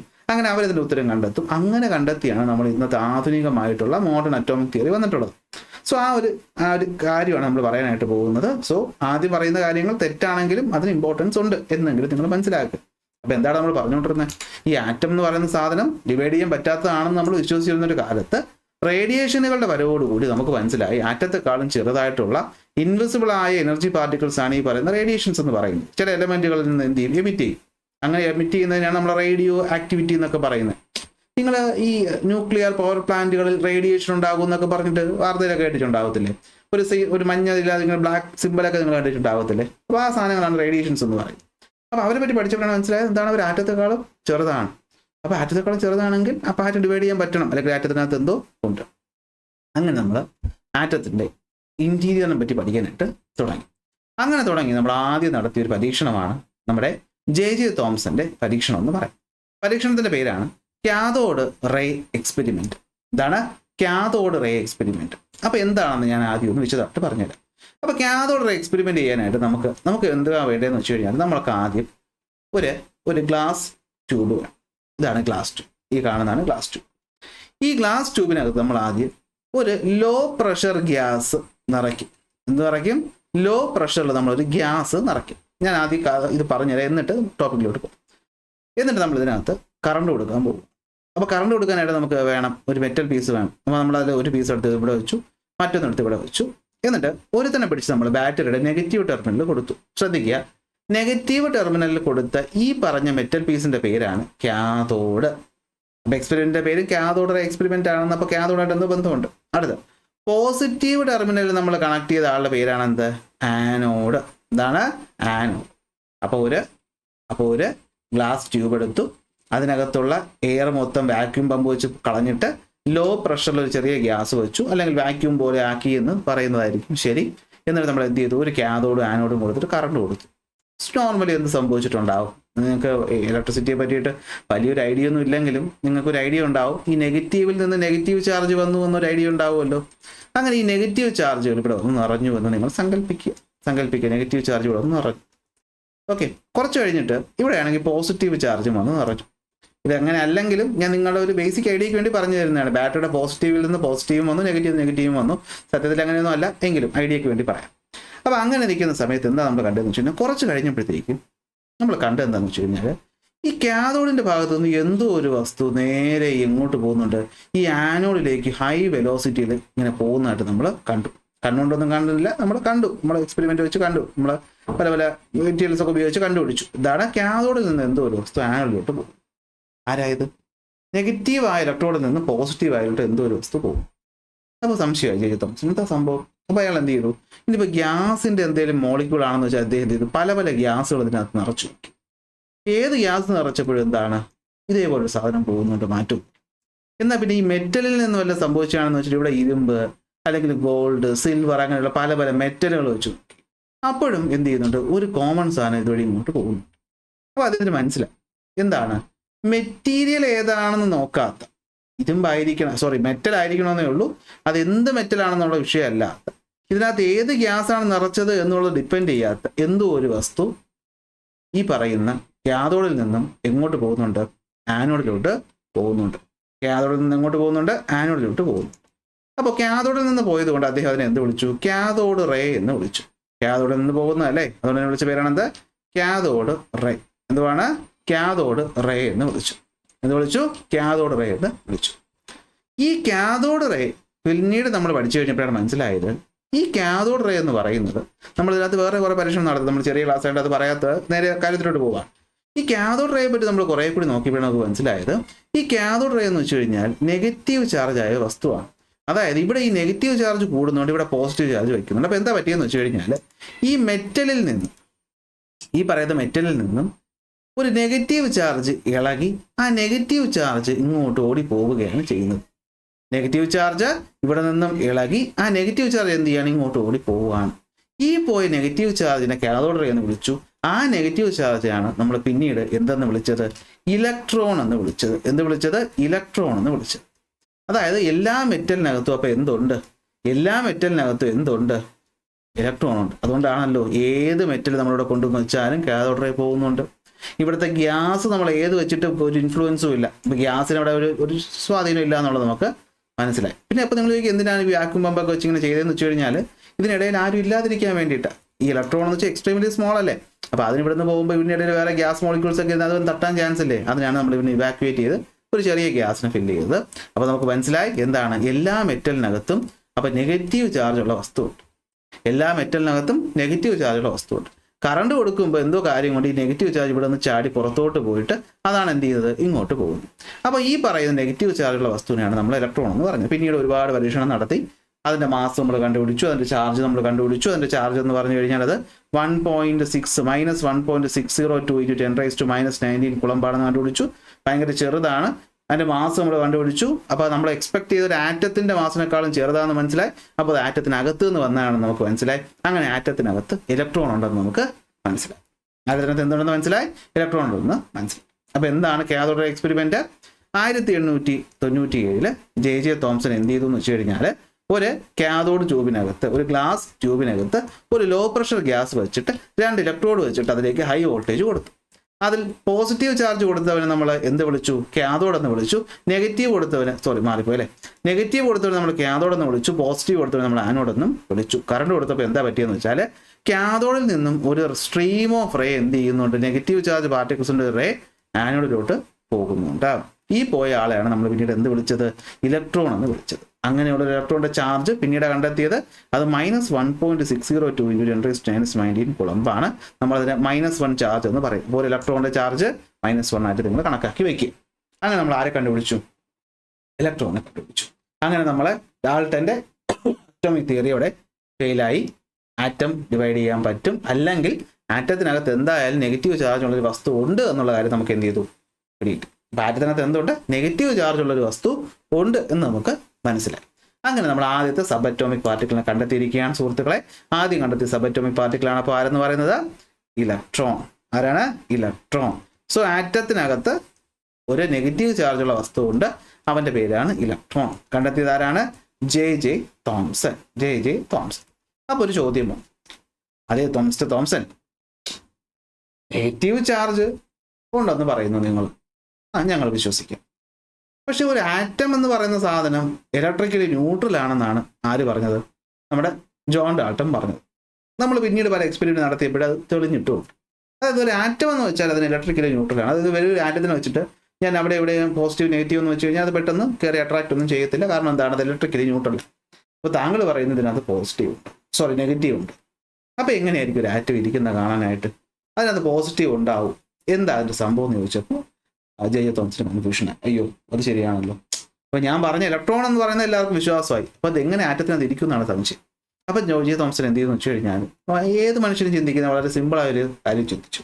അതായത് ഒരു ആറ്റം എന്ന് പറഞ്ഞു കഴിഞ്ഞാൽ അതിനകത്ത് എന്തൊക്കെയുണ്ട്. അപ്പോൾ ഞാൻ നെഗറ്റീവ് കണ്ടുപിടിച്ചു, ഇലക്ട്രിക്കലി ന്യൂട്രൽ ആണെങ്കിൽ അതിനകത്ത് പോസിറ്റീവ് ഉണ്ടാവും. അപ്പോൾ ഒരു ആറ്റം എന്ന് വെച്ചാൽ നെഗറ്റീവും പോസിറ്റീവും നിറഞ്ഞു നിൽക്കുന്ന ഒന്നാണ്. അടിപൊളി അല്ലേ? ഒരു ആറ്റം എന്ന് വെച്ച് കഴിഞ്ഞാൽ നെഗറ്റീവും പോസിറ്റീവും നിറഞ്ഞിരിക്കുന്ന ഒന്നാണ്. അദ്ദേഹം കുറച്ചുകൂടി ചിന്തിച്ചിട്ട് പറഞ്ഞു, എന്നാൽ നമുക്ക് വേറെ പിടിച്ചാലും ഒരു ആറ്റം എന്ന് വെച്ച് കഴിഞ്ഞാൽ എന്താ, പോസിറ്റീവ് ചാർജ് നിറച്ച് വെച്ചേക്കുന്ന ഒരു സ്ഫിയറാണ്. ആറ്റം എന്ന് വെച്ച് കഴിഞ്ഞാൽ ഒരു പോസിറ്റീവ് ചാർജിന്റെ ഒരു ഗ്രൂപ്പാണ് എന്തെന്ന് പറയുന്നത് ഒരു ആറ്റം എന്ന് പറയും. ഈ ആറ്റത്തിൽ അവിടെ എവിടെയായിട്ട് എന്തുണ്ട്, അല്ലെങ്കിൽ മൊത്തത്തിൽ റാൻഡമായിട്ട് ഈ നെഗറ്റീവ് ചാർജ് എന്ത് ചെയ്തിട്ടുണ്ട്, ഇങ്ങനെ സ്പ്രെഡായിട്ട് കിടപ്പുണ്ട്. അദ്ദേഹം അമേരിക്കയിലുള്ള ആളായതുകൊണ്ട് തന്നെ അദ്ദേഹം എന്ത് ചെയ്തു, അമേരിക്കക്കാരാണെന്ന് തോന്നുന്നു അല്ലേ, ഓക്കെ, അതെ കാംബ്രിഡ്ജ്, അപ്പോൾ അമേരിക്കക്കാരൻ തന്നെയാണ് അല്ലേ, കാംബ്രിഡ്ജ് അമേരിക്കയിലല്ലേ. അപ്പോൾ ഈ പറയുന്ന അദ്ദേഹം പറഞ്ഞു, നിങ്ങൾ സാധാരണ ഈ പ്ലം പുഡിങ് കഴിച്ചിട്ടുണ്ടോ, ഏതാണ്ട് അതുപോലെ ഇരിക്കും. പക്ഷെ നമ്മൾ പ്ലം പുഡിങ് കഴിച്ചിട്ടില്ലല്ലോ. അപ്പോൾ നമുക്ക് ഉദാഹരണത്തിന് എന്തെടുക്കാം, ഒരു തണ്ണിമത്തനെടുക്കാം. ഈ തണ്ണിമത്തിനകത്ത് ഈ ചുവന്ന നിറത്തിൽ കാണുന്ന ഭാഗമാണ് എന്ത്, പോസിറ്റീവ് ചാർജ് ആയിട്ടുള്ളത്. അതിൽ ഈ കുരുക്കളാണ് എന്തെന്ന് പറയുന്നത് നെഗറ്റീവ് ചാർജ്. സോ നമ്മൾ എണ്ണമൊക്കെ എടുത്ത് ഏതാണ്ട് നോക്കുമ്പോൾ ഇത് രണ്ടും തുല്യമായിരിക്കും. അതുകൊണ്ട് അവിടെ പോസിറ്റീവും നെഗറ്റീവും ഉള്ളത് കൊണ്ട് അവരുടെ എഫക്റ്റ് എന്ത് ചെയ്ത് പോകും, ക്യാൻസൽ ചെയ്ത് പോകും. അതുകൊണ്ടാണ് ആറ്റം എന്തായിട്ട് മാറിയത്, ന്യൂട്രലായിട്ട് മാറി. അപ്പോൾ ജെ തോംസൺ പറഞ്ഞു, ഞാൻ കണ്ടെത്തി ആറ്റത്തിനകത്ത് എന്തുണ്ട്, നെഗറ്റീവ് ചാർജ് ഉണ്ട്, പക്ഷേ ഇലക്ട്രിക് ന്യൂട്രൽ ആയതുകൊണ്ട് അതിനകത്ത് പോസിറ്റീവ് ചാർജ് കാണും. ഉണ്ടോ എന്നുള്ളതൊന്നും കണ്ടെത്താൻ തന്നെ പറ്റിയില്ല, പക്ഷെ കാണാതെ പറ്റത്തില്ലല്ലോ. ഇവർ രണ്ടുപേരും ഏതാണ്ട് തുല്യ അളവിൽ ഇങ്ങനെ സ്പ്രെഡായി കിടക്കുന്നത് കൊണ്ടാണ് ആറ്റം എന്തായിട്ട് തോന്നിയത്, ന്യൂട്രലായിട്ട് തോന്നിയത്. അങ്ങനെ ലോകത്തിലെ ആദ്യത്തെ ആറ്റം മോഡലും വന്നു. അങ്ങനെ ലോകത്തിലെ ആദ്യത്തെ എന്ത് വന്നു, ആറ്റം മോഡൽ വന്നു. അതിൻ്റെ പേരാണ് എന്താ, പ്ലം പുഡിംഗ് മോഡൽ. എന്താണ്, plum pudding model. So J തോംസന്റെ ആദ്യത്തെ ആറ്റം മോഡൽ, ലോകത്തിലെ തന്നെ ആദ്യത്തെ ആറ്റം മോഡൽ ജെ തോംസന്റെ പ്ലം പുഡിംഗ് മോഡൽ. ഇദ്ദേഹം പറഞ്ഞ എന്താണ്, ആറ്റം എന്ന് വെച്ച് കഴിഞ്ഞാൽ ഒരു പോസിറ്റീവ് ചാർജ് ഉള്ള സ്ഫിയർ ആണ്. അതിൽ ഇലക്ട്രോൺസ് പല സ്ഥലങ്ങളിലായിട്ട് നമ്മൾ എംബഡഡ് ചെയ്ത് വച്ചിട്ടുണ്ട്. അതായത് ഒരു പ്ലമ്മിൽ പുഡിങ്ങിൽ സീഡ് വെച്ചേക്കുന്ന പോലെ, അല്ല ഒരു പുഡിങ്ങിൽ പ്ലംസ് വെച്ചേക്കുന്ന പോലെ, അല്ലെങ്കിൽ ഒരു വാട്ടർ മെലണിൽ സീഡ് വെച്ചേക്കുന്ന പോലെ ഇത് യൂണിഫോമായിട്ട് സ്പ്രെഡ് ചെയ്ത് കിടക്കുകയാണ്. അതുകൊണ്ട് അത് എന്ത് ചെയ്തിട്ടുണ്ട്, തുല്യമായിട്ട് ക്യാൻസൽ ചെയ്ത് പോവുകയാണ് ചെയ്യുന്നത്. സോ ഇതാണ് എന്ത്, ഈ പറഞ്ഞ ആറ്റത്തിന്റെ പോസിറ്റീവ് നെഗറ്റീവ് ചാർജ് ബാലൻസ് ഉണ്ടെന്ന് പറഞ്ഞ ആദ്യത്തെ ആറ്റം മോഡൽ എന്ന് പറയുന്നത് ജെ തോംസനാണ് പറഞ്ഞിരിക്കുന്നത്. അദ്ദേഹം കാംബ്രിഡ്ജിലെ ഈ പറയുന്ന എന്താണ്, കാവൻഡിഷ് യൂണിവേഴ്സിറ്റിയുടെ വലിയ പ്രൊഫസറാണ്. അദ്ദേഹം ഇതൊക്കെ കണ്ടുപിടിച്ചിട്ടുമുണ്ട്. അപ്പോൾ നമ്മളത് എന്താണ് വിശ്വസിച്ചു, ശരിയാണെന്ന് വിശ്വസിച്ചു. കാര്യങ്ങൾ അങ്ങനെ മുന്നോട്ട് പോവുകയായിരുന്നു. ഓക്കെ, കാര്യങ്ങൾ അങ്ങനെ മുന്നോട്ട് പോവുകയായിരുന്നു. കുറേ കാലം കഴിഞ്ഞപ്പോൾ ജെ തോംസനൊക്കെ മരിച്ചു പോയിട്ടുണ്ടാവും അല്ലേ. അപ്പോഴാണ് നമ്മൾ ഈ ജെ തോംസന്റെ ഒരു ശിഷ്യനുണ്ട്, പേരാണ് ഏണസ്റ്റ് റുദർഫോർഡ്. സത്യം ഒറിജിനൽ ശിഷ്യനാണ്, ഞാൻ ചുമ്മാ അറിഞ്ഞൊന്നുമല്ല. ഓക്കെ, ജെ തോംസൺ ശിഷ്യനുണ്ട് റുദർഫോർഡ്. ഈ റുദർഫോർഡിനും രണ്ട് അസിസ്റ്റന്റുമാരുണ്ട്, ഗെയ്ഗറും അതുപോലെ തന്നെ എന്താണ്, മാഴ്സ്റ്റൺ. അപ്പോൾ നമ്മുടെ ഗെയ്ഗറും മാഴ്സ്റ്റനും റുദർഫോർഡും അതൊക്കെ കൊണ്ട് ചേർന്നിട്ട് നമ്മുടെ തോംസൺ സാറിന്റെ മോഡൽ എന്ത് ചെയ്യായിരുന്നു, അവർ ടെസ്റ്റ് ചെയ്യുക. അതായത് തോംസൺ പറഞ്ഞു നെഗറ്റീവ് ഉണ്ടെന്നുള്ളത് പറഞ്ഞു, ശരി, നമുക്ക് മനസ്സിലായി നെഗറ്റീവ് ഉണ്ട്, തെറ്റൊന്നുമില്ല. പക്ഷെ ഈ ആറ്റം മോഡൽ ആർക്കും അത്രയ്ക്ക് എങ്ങനെ ദഹിച്ചില്ല. കാരണം എന്താണെന്ന് വെച്ചാൽ ഈ വാട്ടർ മെലന്റെ ഒരു വലിപ്പവും അതിലെ കുരുവിന്റെ എണ്ണവും നോക്കിയപ്പോഴത്തേക്ക് അത് തുല്യമൊന്നും ആവത്തില്ല. ഇല്ല, ഈ പുഡിങ്ങിൽ പ്ലംസ് ഇട്ടേക്കുന്നതും തുല്യമാവത്തില്ല. അപ്പൊ തുല്യമാവാതെ ഇതെങ്ങനെ ബാലൻസ് ആയി എന്നുള്ളൊരു സംശയം മാറ്റാൻ വേണ്ടിയിട്ട് അവർ പരീക്ഷണം ചെയ്യുകയാണ്. അങ്ങനെ അവരെന്താ ചെയ്തതെന്ന് വെച്ച് കഴിഞ്ഞാൽ ഈ മാഴ്സ്റ്റനും അതുപോലെ തന്നെ ഈ പറയുന്ന ആ പേരെന്തുവാണ്, ഗെയ്ഗറും കൂടി എന്താ ചെയ്തതെന്ന് വെച്ച് കഴിഞ്ഞാൽ ഒരു ഗോൾഡിന്റെ ഷീറ്റ് എടുത്തു, ഒരു തിൻ ഗോൾഡ് ഫോയിൽ എടുത്തു. നിങ്ങൾ അലൂമിനിയം ഫോയിൽ കണ്ടിട്ടുണ്ടാവുമല്ലോ, പാചകം ഫുഡൊക്കെ പൊതിഞ്ഞുകൊണ്ട് പോകുന്ന കട്ടി കുറഞ്ഞൊരു സാധനമല്ല, അതിലും തിന്നായിട്ടുള്ള ഒരു ഗോൾഡ് ഫോയിൽ ഇതെടുത്തു. ഒരു ഗോൾഡ് ഫോയിൽ എന്ന് വെച്ചാൽ നമ്മൾ മനസ്സിലാക്കണം, വളരെ തിന്നാണ്, വളരെ നേർത്തതാണ്. അതായത് അവിടെ ഏതാണ്ട് നമ്മൾ ചുമ്മാ ലോജിക്കലി പറയണം, ഒരു 1-2 ആറ്റംസ് ഒക്കെ ഇങ്ങനെ ഒരു 1-2 ആറ്റത്തിൽ നിൽക്കാനുള്ള വീതിയേ ഉണ്ടാവുള്ളൂ. അത്രയും ചെറിയൊരു തിൻ ഗോൾഡ് ഷീറ്റ് എടുത്തിട്ട് നമ്മുടെ പ്രശ്നങ്ങളെല്ലാം കാരണമായിട്ടുള്ള ഒരു റേഡിയേഷൻ ആയിട്ടുള്ള ആൽഫ പാർട്ടിക്കിളിനെ എടുത്തു. ആരെടുത്തു, ആൽഫ പാർട്ടിക്കിളിനെ എടുത്തു. അപ്പോൾ നിങ്ങൾ ആൽഫ പാർട്ടിക്കിൾ ഞങ്ങൾ അതിനെ പറ്റി കേട്ടിട്ടില്ല, കണ്ടിട്ടുമില്ല. എക്സ്റേ പോലത്തെ ഒരു സാധനം എന്ന് വിചാരിച്ച ബുദ്ധിമുട്ടൊന്നുമില്ലല്ലോ. എക്സ്റേ പോലെ ഇരിക്കുന്ന ഒരു സാധനമാണ് ആൽഫ പാർട്ടിക്കിൾ. ഓക്കെ, കാണാനൊന്നും പറ്റത്തില്ല, പക്ഷെ ഇത് കടന്നു പോകുന്നുണ്ട്, നമ്മൾ തെളിവൊക്കെ വെച്ച് എടുത്തിട്ടുണ്ട്. ഈ ആൽഫ പാർട്ടിക്കിൾ എന്ന് പറഞ്ഞു കഴിഞ്ഞാൽ ഇപ്പം പോസിറ്റീവ് ചാർജുള്ള ആളാണ് കേട്ടോ. നിങ്ങൾക്ക് ചെറിയ ക്ലാസ് ആയതുകൊണ്ട് ഇത്രയും നമുക്ക് പറഞ്ഞു തരാൻ പറ്റത്തുള്ളൂ. അപ്പോൾ ആൽഫ പാർട്ടിക്കിൾ എന്ന് വെച്ചാൽ പോസിറ്റീവ് ചാർജുള്ള ഒരു വസ്തു. ആൽഫ പാർട്ടിക്കിൾ എന്താ ചാർജ് ഉള്ളത്, പോസിറ്റീവ് ചാർജാണ്. പിന്നീട് കണ്ടെത്തി, കാരണം ഇത് 1-2 ദിവസം നടന്നതല്ല, 10, 50, 100 വർഷങ്ങൾക്ക് ഇങ്ങനെ മാറി മാറി വന്ന കാര്യമാണ്. അപ്പോൾ ഈ ഇടയ്ക്കുള്ള സമയം കൊണ്ട് നമ്മൾ റേഡിയേഷൻസിനെ പറ്റി പഠിച്ചു, ചാർജുകളെ പറ്റി പഠിച്ചു, നമ്മൾ അങ്ങനെ കണ്ടെത്തി ആൽഫ പാർട്ടിക്കിൾ എന്ന് പറയുന്നത് പോസിറ്റീവ് ചാർജിലുള്ള ഒരു സാധനമാണ്. അപ്പോൾ ഈ പോസിറ്റീവ് ചാർജുള്ള ആൽഫ പാർട്ടിക്കിൾ ഒരു ആറ്റത്തിലൂടെ കടന്നു പോയാൽ എന്ത് സംഭവിക്കും? നമുക്ക് അന്ന് വരെ അറിയാവുന്ന ആറ്റം മോഡൽ നമ്മുടെ തോംസന്റെ മോഡലാണ്. അപ്പോൾ തോംസന്റെ മോഡൽ അനുസരിച്ചാണെങ്കിൽ ഇതാണ് ഒരു ആറ്റം എന്നിരുന്നു കഴിഞ്ഞാൽ ഈ ആറ്റത്തിൽ positive negative positive negative positive negative positive negative negative positive അങ്ങനെ എല്ലാം ഈവനായിട്ടാണ് സ്പ്രെഡ് ചെയ്ത് കിടക്കുന്നത്. അപ്പോൾ ഇതിനകത്തൂടെ ഈ ആൽഫ പാർട്ടികൾ കടന്നു പോകുമ്പോൾ എന്ത് പറ്റും? അപ്പോൾ ആൽഫ പാർട്ടികൾ എന്ന് വെച്ച് കഴിഞ്ഞാൽ ഞാൻ പറഞ്ഞു അത് പോസിറ്റീവ് ചാർജുള്ള ആൾക്കാരാണ്. അപ്പോൾ പോസിറ്റീവ് വന്നു കഴിഞ്ഞാൽ ചെറുതായിട്ടൊന്ന് റിപ്പൽ ചെയ്ത് അത് അങ്ങോട്ടങ്ങ് പോകണം. ഇനി നെഗറ്റീവ് ആണെങ്കിൽ വലിയ കുഴപ്പമൊന്നുമില്ല, ഈ പറഞ്ഞ ആൽഫ പാർട്ടിക്കിൾ വലിയ കുഴപ്പമൊന്നുമില്ലാതെ തട്ടിക്കും. ഓക്കെ, അതായത് പകുതി എണ്ണം സ്കാറ്ററായും പോകണം, പകുതി എണ്ണം കടന്നു പോവുകയും വേണം. ആണോ അല്ലേ? തോംസൺ പറയുന്നത് അങ്ങനെയല്ലേ, ഈവൻ ആയിട്ട് പോസിറ്റീവ് നെഗറ്റീവ് സ്പ്രെഡ് ആയിട്ട് കിടക്കുകയാണെങ്കിൽ ഈ റേഡിയേഷൻസ് അതിനകത്തൂടെ കടന്നു പോകണം. പോസിറ്റീവ് ചാർജിന്റെ ഇൻഫ്ലുവൻസ് ആണ് ഇച്ചിരി എണ്ണം 1-2 എണ്ണം സ്കാറ്റർ ചെയ്ത് പോയാലായി ബാക്കിയൊക്കെ ഇവിടെ എത്തണം എന്നതായിരുന്നു തോംസൺസ് ആറ്റം മോഡൽ ആയിരുന്നു ശരിയെങ്കിൽ സംഭവിക്കേണ്ടത്. പക്ഷെ കണ്ടത് എൻ്റയർലി ഡിഫറൻ്റ് ആയ ഒരു കാര്യമാണ്. അതായത് ഈ പറഞ്ഞ കാര്യം കണ്ട് നമ്മുടെ റുദർഫോർഡ് ഒക്കെ ഞെട്ടി നിൽക്കുകയാണ്. അതായത് ഈ പറഞ്ഞ റേഡിയേഷൻസ് ഉണ്ടല്ലോ, ആൽഫ പാർട്ടിക്കിൾസ്, നമ്മൾ ആ വിട്ട ആൽഫ പാർട്ടിക്കിൾസിന്റെ 3/4 റേഡിയേഷൻസും ഒരു ഡീവിയേഷനും കൂടാതെ എന്ത് ചെയ്തു? ഇങ്ങോട്ട് എത്തി. ഒരു ഡീവിയേഷനും ഇല്ല. അതായത് നെഗറ്റീവ് തട്ടിയും പോയില്ല, പോസിറ്റീവ് തട്ടി ഒരു സ്കാറ്ററിങ് ഒരു അല്പമൊക്കെ സംഭവിക്കണ്ടേ. നെഗറ്റീവ് ആകുമ്പോൾ ഒരു അല്പം അകത്തോട്ടും പോസിറ്റീവ് അല്പം പുറത്തോട്ടൊക്കെ അങ്ങോട്ടും ഇങ്ങോട്ടൊക്കെ മാറണം. പക്ഷെ ഇത് ഒരു മാറ്റവും ഇല്ലാതെ നല്ല അടിപൊളിയായിട്ട് അവിടുന്ന് എങ്ങനെയാണോ നമ്മൾ പറഞ്ഞു വിട്ടത് അതേ പടിക്ക് എന്ത് ചെയ്തു? ഇപ്പുറത്തേക്ക് തിരിച്ചു പോകും. അതേ പടിക്ക് എന്ത് ചെയ്തു? ഇപ്പുറത്തേക്ക് തിരിച്ചു. അവർക്കാകെ ഞെട്ടല്ല, അയ്യോ എന്താ സംഭവിച്ചേ? നമ്മൾ പറഞ്ഞ രീതി അനുസരിച്ചാണെങ്കിൽ ഈ പോസിറ്റീവായ ആൽഫ പാർട്ടികൾ ഇതുവഴി കടന്നു എന്തെങ്കിലും സംഭവിച്ചു. മാത്രമല്ല ചില ആൾക്കാർ മാത്രം വളരെ കുറച്ചൊന്ന് ഡീവിയേറ്റ് ചെയ്തു. ചിലരാണെങ്കിലോ തട്ടി എന്ത് ചെയ്തു? തിരിച്ചു വരികയും ചെയ്തു. അപ്പോൾ ഒരു ആൽഫ പാർട്ടിക്കിളിനൊക്കെ തട്ടി തിരിച്ചു വിടണമെങ്കിൽ മാസമൊക്കെ ഉള്ള ഒരാളൂടെ വേണ്ടേ? നല്ല ശക്തിയുള്ളവരുണ്ടെങ്കിൽ തട്ടി തിരിച്ചു വരുള്ളൂ, അല്ലെങ്കിൽ അവനെ തട്ടിക്കൊണ്ടങ്ങ് പോകത്തല്ലേ ഉള്ളൂ. അപ്പൊ നല്ല മാസമുള്ള ആരൊക്കെയോ ഇതിനകത്ത് ഉണ്ടെന്ന് മനസ്സിലായി. മാത്രമല്ല ഈ പറഞ്ഞ ആറ്റത്തിനകത്തുള്ള 3/4 സ്ഥലവും ചുമ്മാ അടക്കുകയാണ്. അതുകൊണ്ടല്ലേ എന്ത് ചെയ്തത്? ഒരു കുഴപ്പമില്ലാതെ എന്ത് ചെയ്തത്? ഇത് കടന്നുപോയത്. അപ്പൊ അങ്ങനെ നമ്മൾ ഈ എന്ത് നടത്തി? ഒരു ആൽഫ പാർട്ടിക്കിൾ സ്കാറ്ററിംഗ് എക്സ്പെരിമെന്റ് നടത്തി. അപ്പോൾ റൂദർഫോർഡും ശിഷ്യന്മാരും കൂടി നടത്തിയ എക്സ്പെരിമെന്റിന്റെ പേരാണ് എന്താ? നമ്മൾ പല രീതിയിൽ പറയാറുണ്ട്. കറക്റ്റ് നമുക്ക് അതിന്റെ പേരെന്ന് വെച്ചാൽ വേണമെങ്കിൽ എന്ത് പറയാം? ആൽഫ റേ സ്കാറ്ററിംഗ് എക്സ്പെരിമെന്റ് എന്ന് പറയാം. എന്ത് പറയാം? ആൽഫ റേ സ്കാറ്ററിംഗ് എക്സ്പെരിമെന്റ് എന്ന് പറയാം. എന്തുവാണ്? Alpha ray scattering experiment. അപ്പൊ എന്താണ് ആൽഫ റേ സ്കാറ്ററിംഗ് എക്സ്പെരിമെന്റ് എന്ന് പറഞ്ഞു കഴിഞ്ഞാൽ?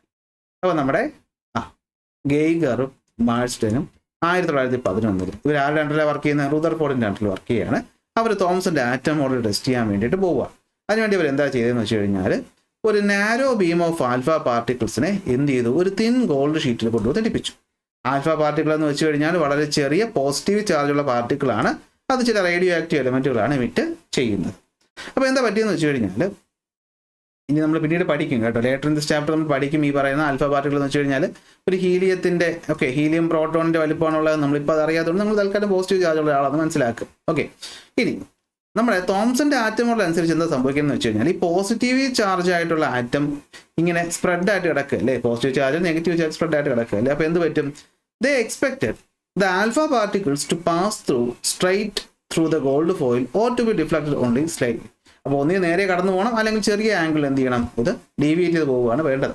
പക്ഷേ ബട്ട് ദർ സർപ്രൈസ്, അവർ ഞെട്ടിപ്പോയത് എന്ത് കണ്ടിട്ടാണെന്ന് വെച്ച് കഴിഞ്ഞാൽ most of the particles passed through undeflected. കൂടുതൽ എണ്ണവും ഒരു ഡിഫ്ലക്ഷൻ ഇല്ലാതെ കടന്നുപോയി. ചിലത് എന്ത് ചെയ്തു? ഷാർപ്പായിട്ട് ബെൻഡ് ചെയ്തു, ചിലത് ഷാർപ്പായിട്ട് എന്ത് ചെയ്തു? ബൗൺസ് ബാക്ക് ചെയ്യുകയും ചെയ്തു. ഓക്കെ, അതായത് അവിടെ പാർട്ടിക്കിൾസിന് എന്ത് സംഭവിച്ചു? തട്ടിത്തെറിച്ചു പോകുന്നതിന് നമ്മൾ ഇംഗ്ലീഷിൽ സ്കാറ്ററിംഗ് എന്നാണ് വിളിക്കുന്നത്. അങ്ങനെ ഗോൾഡ് ഫോയിലിൽ ഈ പറയുന്ന ആൽഫ പാർട്ടിക്കിൾ തട്ടി സ്കാറ്റർ ചെയ്തു എന്ന് വെച്ചിട്ട് നമ്മുടെ എക്സ്പെരിമെന്റ് വിളിച്ച പേരാണ് എന്ത്? Alpha ray scattering experiment. എന്താണ്? Alpha ray scattering experiment. എന്തുവാണ്? ആൽഫ റേ സ്കാറ്ററിംഗ് എക്സ്പെരിമെന്റ് എന്ന് പറഞ്ഞു. ഇനി ഈ പറഞ്ഞ എക്സ്പെരിമെന്റ് നടത്തിയിട്ട് നമ്മൾ എന്താണെന്ന് മനസ്സിലാക്കി. സോ തോംസൺസ് മോഡൽ ഈ പറഞ്ഞ റിസൾട്ട് എക്സ്പ്ലെയിൻ ചെയ്യാൻ പറ്റാതെ വരികയും അങ്ങനെ എന്ത് പറ്റിയെന്ന് വെച്ച് കഴിഞ്ഞാൽ ഈ തോംസൺസ് ആറ്റം മോഡൽ ഇവിടെ തകരുകയും പുതിയൊരു ആറ്റം മോഡൽ വരികയും ചെയ്യും. ആ പുതുതായിട്ട് വന്ന ആറ്റം മോഡലിന്റെ പേരാണ് എന്ത്? റുദർഫോർഡിന്റെ ആറ്റം മോഡൽ. കാരണം റുദർഫോർഡാണ് അവിടുത്തെ മെയിൻ ആശാനെന്ന് പറയും. അപ്പോൾ റുദർഫോർഡ് പറഞ്ഞ എന്താണെന്ന് വെച്ച് കഴിഞ്ഞാൽ ഇപ്പോൾ നമ്മൾ ഈ പറയുന്ന ഗോൾഡ് ഫോയിലിൽ കൂടി പോയപ്പോൾ കൂടുതൽ ആൾക്കാരും വിത്തൗട്ട് എനി ഡീവിയേഷൻ കടന്നു പോയിട്ടുണ്ടെങ്കിൽ അതിന്റെ അർത്ഥം ഈ പറയുന്ന ഒരു ആറ്റം നമ്മുടെ ജെ തോംസൺ പറഞ്ഞ പോലെ ഈവൻ പോസിറ്റീവ് ചാർജ് അതിൽ കുറെ നെഗറ്റീവ് ചാർജ് അങ്ങനെയൊന്നും. ഒരു ആറ്റത്തിന്റെ 1/4 ഭാഗം എന്താണ്? എംറ്റിയാണ്. അതായത് ഒരു ആറ്റം എന്ന് നമ്മൾ മനസ്സിൽ കണ്ടു കഴിഞ്ഞാൽ ആ ആറ്റത്തിന്റെ വലിപ്പത്തിന്റെ 1/4 ഭാഗം എന്താണ്? ഒഴിഞ്ഞു കിടക്കുന്നു എന്നാണ്. മാത്രമല്ല അതിൽ ഈ പോസിറ്റീവ് ചാർജ്, അതായത് ഈ പറഞ്ഞ ഈ ആൽഫ പാർട്ടിക്കിള് തട്ടി തിരിച്ചു വന്നിട്ടുണ്ടെങ്കിൽ, അതിന്റെ അർത്ഥം എന്താ? തട്ടി തിരിച്ചു വന്നെങ്കിൽ ഒറ്റ അർത്ഥമേ ഉള്ളൂ. പോസിറ്റീവിനെ തട്ടി തിരിച്ചു വിടണമെങ്കിൽ ഇവിടെ ഇരിക്കേണ്ടവർ പോസിറ്റീവ് ആയിരിക്കും. അത് നിങ്ങൾക്കറിയാം. പോസിറ്റീവിനെ തട്ടി തിരിച്ചു വിടണമെങ്കിൽ ഇവിടെ നിൽക്കുന്നവൻ എന്താണ് പോസിറ്റീവ്, കാരണം സെയിം ചാർജസ് റിപ്പൽ ചെയ്യുന്നു. മാത്രമല്ല ഈ ഇരിക്കുന്നവന് നല്ല രീതിയിൽ എന്തുകൂടെ വേണം, മാസും കൂടെ വേണം. നല്ല രീതിയിൽ എന്തുകൂടെ വേണം, മാസ് വേണം. കാരണം തട്ടി തിരിച്ചു വിടണമെങ്കിൽ പിന്നെ ഒരു ആരോഗ്യം വേണ്ടേ. അപ്പൊ അതിൽ നിന്ന് നമ്മുടെ റുദർഫോർഡ് ഒരു കാര്യം മനസ്സിലായി. അതായത് ഈ പറഞ്ഞ ഒരു ആറ്റത്തിന്റെ മുക്കാൽ സ്പേസും എംറ്റി ആണ്. മാത്രമല്ല ഈ ആറ്റത്തിന് വളരെ ചെറിയ ഒരു ഭാഗമുണ്ട്, നമ്മൾ അതിനെ ന്യൂക്ലിയസ് എന്ന് വിളിച്ചു. ഈ ന്യൂക്ലിയസിനകത്ത് പോസിറ്റീവ് ചാർജ് ഉണ്ടെന്നും അതിനകത്താണ് ആറ്റത്തിന്റെ മുക്കാൽ മാസും ഇരിക്കുന്നതെന്നും കണ്ടെത്തി. മനസ്സിലായോ? ഒരു ആറ്റത്തിന്റെ നടുക്ക് ചെറിയൊരു ഭാഗമുണ്ട്, അത് ചെറുതാണെന്ന് മനസ്സിലായി, കാരണം ബാക്കി എല്ലായിടത്തോടെ കടന്നു പോയതുകൊണ്ട്. അത് പോസിറ്റീവ് ആണെന്ന് മനസ്സിലായി, കാരണം അത് തട്ടി തിരിച്ചു പോയതുകൊണ്ട്. അത് കട്ടിയുള്ള അല്ലെങ്കിൽ അതിന്റെ മാസം ഉണ്ടെന്നുള്ള കാര്യം മനസ്സിലായി, അല്ലെങ്കിൽ എന്ത് പറ്റിയേനെ, തട്ടി തിരിച്ചു വിടാനുള്ള ആരോഗ്യമൊന്നും ഉണ്ടാകത്തില്ല. അപ്പൊ ചാർജ് വൈസ് അത് പോസിറ്റീവ് ആണെന്നും മാസ് വൈസ് അതൊരു ആറ്റത്തിന്റെ നല്ല മാസം ഇരിക്കുന്ന ഈ ചെറിയ ഭാഗത്താണെന്നും മനസ്സിലാക്കി. അപ്പൊ നെഗറ്റീവ് ചാർജ് ഉണ്ടെന്ന് നമ്മുടെ ജെ തോമസ് നേരത്തെ പറഞ്ഞു. അപ്പൊ ഇതെങ്ങനെ ഒരു ആറ്റം മോഡലാക്കും? അപ്പൊ പോസിറ്റീവ് നെഗറ്റീവ് ഈക്വലി മറ്റേ സ്പ്രെഡ് ചെയ്ത് കിടക്കുന്ന പരിപാടി അല്ലെന്ന് മനസ്സിലായി. പോസിറ്റീവ് ചാർജ് എന്നൊരു ചാർജ് ഉണ്ടെന്നും മനസ്സിലായി. ആ പോസിറ്റീവ് ചാർജ് ആണെന്ന് പിന്നീട് കണ്ടുപിടിക്കുന്നെങ്കിലും പോസിറ്റീവ് ചാർജ് ഒരു ഭാഗം ഉണ്ടെന്ന് മനസ്സിലായി. അത് അവിടെ എവിടെയായിട്ടാണ് കിടക്കുന്നതെന്ന് നമുക്ക് മനസ്സിലായി. പിന്നെ എന്താ പറ്റിയെന്ന് വെച്ച് കഴിഞ്ഞാൽ അദ്ദേഹത്തിന് ആറ്റം മോഡൽ ഉണ്ടാക്കണം. ജെ തോമസ് സിമ്പിളായിട്ട് റൗണ്ട് ആക്കിയിട്ടിട്ട് അങ്ങ് പറഞ്ഞു. പക്ഷേ ആറ്റം മോഡൽ ഉണ്ടാക്കിയപ്പോൾ അദ്ദേഹം ചിന്തിച്ചു ഇതൊക്കെ എങ്ങനെയായിരിക്കും. അപ്പൊ അദ്ദേഹം ആകാശത്തോട്ട് നോക്കി. അപ്പോഴാണ് കേട്ടത് സൂര്യൻ നിൽക്കുന്നു. എന്നാൽ പിന്നെ എന്താ, നമുക്ക് ആ ലോജിക്ക് ആലോചിക്കും. അത് നിങ്ങൾക്കറിയാം, സൂര്യന് ചുറ്റും പ്ലാനറ്റ് ഇങ്ങനെ റൊട്ടേറ്റ് ചെയ്യുന്നുണ്ട്. സൂര്യനാണല്ലോ നക്ഷത്രം, പ്ലാനറ്റ് അത് വെച്ച് നോക്കിയാൽ ചെറുതല്ലേ. അത്രയും കാര്യങ്ങളൊക്കെ നമുക്കന്നറിയാം. എന്നാൽ പിന്നെ കിടക്കട്ടെ, ഒരു ആറ്റവും ഇരിക്കുന്ന ആരെ പോലെയാണ്, നമ്മുടെ ഈ സോളാർ സിസ്റ്റം പോലെ. അതായത് ഒരു സോളാർ സിസ്റ്റത്തിന്റെ നടുക്കിരിക്കുന്ന സൂര്യനാണെങ്കിൽ ഒരു ആറ്റത്തിന് നടുക്കിരിക്കുന്ന ആളാരാണ്, ന്യൂക്ലിയസ്. ഈ ന്യൂക്ലിയസിന് ചുറ്റും പല പല ഓർബിറ്റുകളിലായിട്ട് ആര് കിടന്ന് കറങ്ങുന്നു, ഇലക്ട്രോൺസ് റിവോൾവ് ചെയ്യും. ഇതിനാണ് നമ്മൾ റുദർഫോർഡിന്റെ ആറ്റം മോഡൽ. ഇത് മറ്റേ പ്ലാനറ്റുകൾ കറങ്ങുന്നതായതുകൊണ്ട് നമ്മൾ എന്ത് വിളിച്ചു, planetary model of the atom എന്ന് വിളിച്ചു. Planetary model of the atom എന്ന് വിളിച്ചു. അപ്പോൾ പറഞ്ഞേ, റുദർഫോർഡിന്റെ ആൽഫ റേ സ്കാറ്ററിംഗ് എക്സ്പെരിമെന്റിൽ നമുക്ക് എന്തൊക്കെയാണ് മനസ്സിലായത്? ആൽഫ പാർട്ടിക്കിൾസ് കൂടുതലും അൺഡിഫ്ലക്റ്റഡ് ആയിട്ട് കടന്നുപോയി. അതിന്റെ അർത്ഥം സ്പേസ് മൊത്തം എംറ്റി ആണ്. ചില ആൾക്കാർ മാത്രം നല്ല രീതിയിൽ ഡിഫ്ലക്ട് ചെയ്തു, കാരണം പോസിറ്റീവ് ചാർജ് കുറച്ച് സ്ഥലത്ത് മാത്രമേ ഉള്ളൂ. ചിലത് നന്നായിട്ട് ബൗൺസ് ബാക്ക് ചെയ്തു, കാരണം പോസിറ്റീവ് ചാർജും നല്ല മാസുമുള്ള ഭാഗമാണ് ആ ചെറുതെന്നുള്ളത് മനസ്സിലായി. സോ അങ്ങനെ തോംസൺസ് മോഡലിന്റെ കാര്യങ്ങൾ, അല്ലെങ്കിൽ തോംസൺസ് മോഡൽ കൊണ്ട് ഈ ഒരു കാര്യം എക്സ്പ്ലെയിൻ ചെയ്യാൻ പറ്റാതെ വന്നപ്പോൾ പ്ലം പുഡിംഗ് മോഡലോടെ തകരുകയും പുതിയ റുദർഫോർഡിന്റെ ആറ്റം മോഡൽ വരികയും ചെയ്തു. സോ എക്സ്പെരിമെന്റിൽ നിന്നും റുദർഫോർഡ് എന്തൊക്കെ കാര്യങ്ങളാണ് പ്രപ്പോസ് ചെയ്തത്? ഒന്ന്, ആറ്റത്തിന്റെ മുക്കാൽ സ്പേസും എംറ്റി ആണെന്ന് മനസ്സിലായി. അതിന്റെ റീസൺ ഞാൻ കൊടുത്തിട്ടുണ്ട്. ഓക്കെ, സ്ട്രൈറ്റ് ആയിട്ട് പാസ് ചെയ്തുകൊണ്ട്. അടുത്ത്, positive charge most of the മാസും കോൺസെൻട്രേറ്റ് ചെയ്തേക്കുന്നത് നടുക്കത്തെ ഒരു സെൻട്രൽ പോർഷനിലാണെന്നും അതിന് ന്യൂക്ലിയസ് എന്നും വിളിച്ചു. ആ ന്യൂക്ലിയസിന് ചുറ്റുമാണ് ഇലക്ട്രോൺസ് കിടന്ന് റിവോൾവ് ചെയ്യുന്നതെന്നും പറഞ്ഞു. സോ ആ മോഡലിനെ വിളിച്ച പേരാണ് എന്ത്? Planetary model. എന്തുവാണ്? Planetary model. ഇനി ഇത്രയും മാത്രമൊന്നുമല്ല, അദ്ദേഹം വേറൊരു വലിയ ഒബ്സർവേഷൻ നടത്തി. എന്താന്ന് വെച്ച് കഴിഞ്ഞാൽ, നിങ്ങൾ ഉദ്ദേശിക്കുന്ന പോലെ ഒന്നും അല്ല കാര്യം.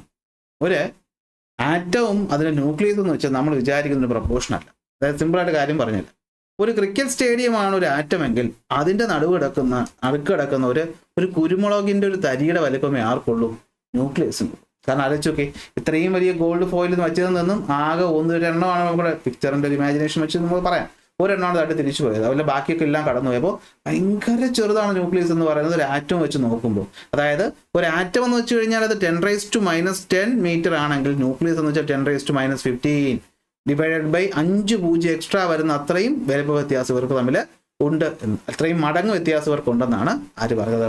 നമ്മുടെ റുദർഫോർഡിന്റെ ആറ്റം മോഡൽ പറഞ്ഞത്. അതായത് ഒരു ആറ്റത്തിന്റെ ഡയമീറ്റർ ഭയങ്കര ചെറുതാണ്, അതിലും ഭയങ്കര ചെറുതാണ് ന്യൂക്ലിയസ് എന്ന് പറയുന്നത്.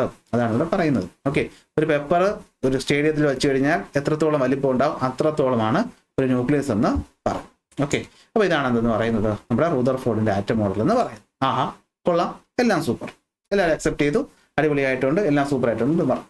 പക്ഷേ ഒരുത്തിനൊരു ചോദ്യമായിട്ട് എന്നാലും ഒരു സംശയം ഉണ്ടല്ലോ. എന്താ സംശയം എന്ന് വെച്ചാൽ, അപ്പൊ നിങ്ങൾ പറയണോ ഈ പറയണ ന്യൂക്ലിയസിന് ചുറ്റും ഇലക്ട്രോൺസ് കിടന്ന് ഇങ്ങനെ റിവോൾവ് ചെയ്യാണ്? റുദർഫോർഡ് പറഞ്ഞു അതെ, റിവോൾവ് ചെയ്യാണ്. അപ്പോൾ ഒരു ചെറിയ കുഴപ്പമുണ്ടല്ലോ. നമ്മുടെ ഈ ക്ലാസിക്കൽ ഫിസിക്സിനനുസരിച്ച്, ഫിസിക്സിന്റെ ആളാണ് കേട്ടോ, ഫിസിക്സ് അനുസരിച്ച് ഒരു വസ്തു സർക്കുലർ മോഷനിൽ മൂവ് ചെയ്യണം. ഒരു വസ്തു സർക്കുലർ മോഷനിൽ മൂവ് ചെയ്യണമെങ്കിൽ അവിടെ എനർജി വേണം, അവിടെ ആക്സിലറേഷൻ വേണ്ടേ? അപ്പൊ നിങ്ങൾ ആലോചിക്കുക, അയ്യോ ഞാനിത് ഇവിടെ കേട്ടിട്ടുണ്ടല്ലോ, ഫിസിക്സ് ഡിസ്ക്രൈബിങ് മോഷൻ അറൗണ്ട് ചാപ്റ്ററിന്റെ ലാസ്റ്റ് ഭാഗത്ത് പഠിച്ച് ഓർക്കുന്നില്ലേ?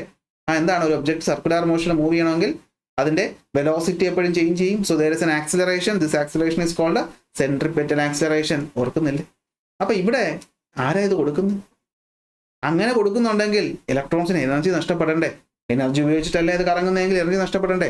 അങ്ങനെ എനർജി നഷ്ടപ്പെട്ടാൽ ആ ആറ്റത്തിന് ആ ഓർബിറ്റിൽ ഇങ്ങനെ എപ്പോഴും കറങ്ങിക്കൊണ്ടിരിക്കാൻ പറ്റൂ? ഇല്ല.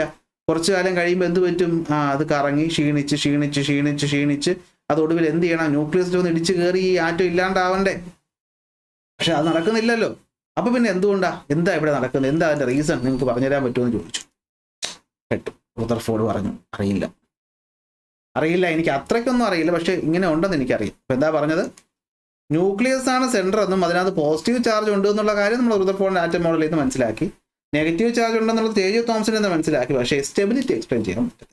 അതായത് നെഗറ്റീവ്ലി ചാർജ് ഇലക്ട്രോൺസ് ഇങ്ങനെ ആക്സിലറേറ്റ് ചെയ്ത് ന്യൂക്ലിയസ് ചുറ്റും കറങ്ങുകയാണെങ്കിൽ അവിടെ എനർജി നഷ്ടം ഉണ്ടാവണ്ടേ? അങ്ങനെ എനർജി നഷ്ടം ഉണ്ടായാൽ അവസാനം അത് സ്പൈറൽ ചെയ്ത് വന്ന് ന്യൂക്ലിയസിൽ വന്ന് ഇടിക്കണ്ടേ? പക്ഷേ ഇത് നടക്കുന്നില്ലല്ലോ. എങ്കിൽ അങ്ങനെ ആറ്റം എന്നൊരു സാധനമേ ഉണ്ടാവില്ലല്ലോ. പക്ഷെ അതെന്തുകൊണ്ടാണെന്ന് പറയാനായിട്ട് പറ്റത്തില്ല. സോ അങ്ങനെ പറ്റാതെ വന്നപ്പോഴത്തേക്കും നമ്മുടെ ആ ആറ്റം മോഡൽ എന്ത് ചെയ്തു? നമുക്ക് ഡിസ്കാർഡ് ചെയ്യേണ്ടതായിട്ട് വന്നു. അപ്പോഴാണ് ഞാൻ പറഞ്ഞത് ന്യൂക്ലിയസിനകത്ത് പോസിറ്റീവ് ചാർജ് ഉണ്ടെന്നുള്ള കാര്യമുണ്ടല്ലോ, അത് നമ്മൾ പിന്നീട് കണ്ടെത്തി കേട്ടോ. ആര് കണ്ടെത്തി? നമ്മുടെ റുദർഫോർഡ് തന്നെയാണ് അത് കണ്ടെത്തിയത്. ആൽഫ പാർട്ടിക്കിൾ എക്സ്പെരിമെന്റ് ചെയ്യുന്ന ന്യൂക്ലിയസിനെ കണ്ടെത്തി. ഇതുപോലെ നമ്മൾ ഒരു നൈട്രോജൻ ഗ്യാസിന്റെ ഒരു എക്സ്പെരിമെന്റ് നടത്തിയിട്ട് അദ്ദേഹം എന്ത് ചെയ്യുന്നുണ്ട്? പിന്നീട് പോസിറ്റീവ് ചാർജ് ഉള്ള ആള് പ്രോട്ടോൺ ആണെന്ന് കണ്ടെത്തുന്നുണ്ട് കേട്ടോ. അപ്പോൾ നമുക്ക് മനസ്സിലായി, ഒരു ആറ്റം നമ്മൾ എടുക്കുകയാണെങ്കിൽ ആറ്റത്തിനകത്ത് അപ്പോൾ 2 ടൈപ്പ് ചാർജ് ഉണ്ട്. പോസിറ്റീവും ഉണ്ട്, നെഗറ്റീവും ഉണ്ട്. പോസിറ്റീവ് ചാർജ് ഉള്ള ആളെ വിളിച്ച പേരാണെന്ത്? പ്രോട്ടോൺ. നെഗറ്റീവ് ചാർജ് വിളിച്ച പേരാണെന്ത്? ഇലക്ട്രോൺ. പ്രോട്ടോണിനെ കണ്ടുപിടിച്ച ആരാണ്? റുദർഫോർഡ്. ഗോൾഡ്സ്റ്റീൻ എക്സ് എന്ന് പറഞ്ഞ ഒരാൾ പണ്ട് കണ്ടെത്തിയതായിട്ട് പറയുന്നുണ്ട്. അത് കനാൽ റേ ആണ് കേട്ടോ. നിങ്ങളുടെ നെറ്റിലൊക്കെ വായിച്ചു പോകുമ്പോൾ അങ്ങനെ കണ്ടെത്തുന്നവരും. ഇലക്ട്രോണെ കണ്ടുപിടിച്ച ആരാണ്? J Thomson. J Thomson cathode ray tube experiment വെച്ച് കണ്ടെത്തിയപ്പോൾ ആറ്റത്തിന്റെ പ്രോട്ടോൺസിനെ കണ്ടുപിടിച്ച എക്സ്പെരിമെന്റ് ആണ്. നമുക്ക് ന്യൂക്ലിയസ് കണ്ടുപിടിച്ച എക്സ്പെരിമെന്റ് മതി. ഏതാണ്? ഈ പറയുന്ന ഗോൾഡ് ഫോർ എക്സ്പെരിമെന്റ്. അപ്പോൾ ഒന്നും കൂടെ, ഒരു ആറ്റം എന്ന് പറഞ്ഞൊരു വസ്തു ഉണ്ട്. ആ ആറ്റത്തിന്റെ നടുക്ക് ഒരു ന്യൂക്ലിയസ് ഉണ്ട്. ആ ന്യൂക്ലിയസിനകത്താണ് എന്തുള്ളത്? പോസിറ്റീവ് ചാർജ് ഉള്ളത്.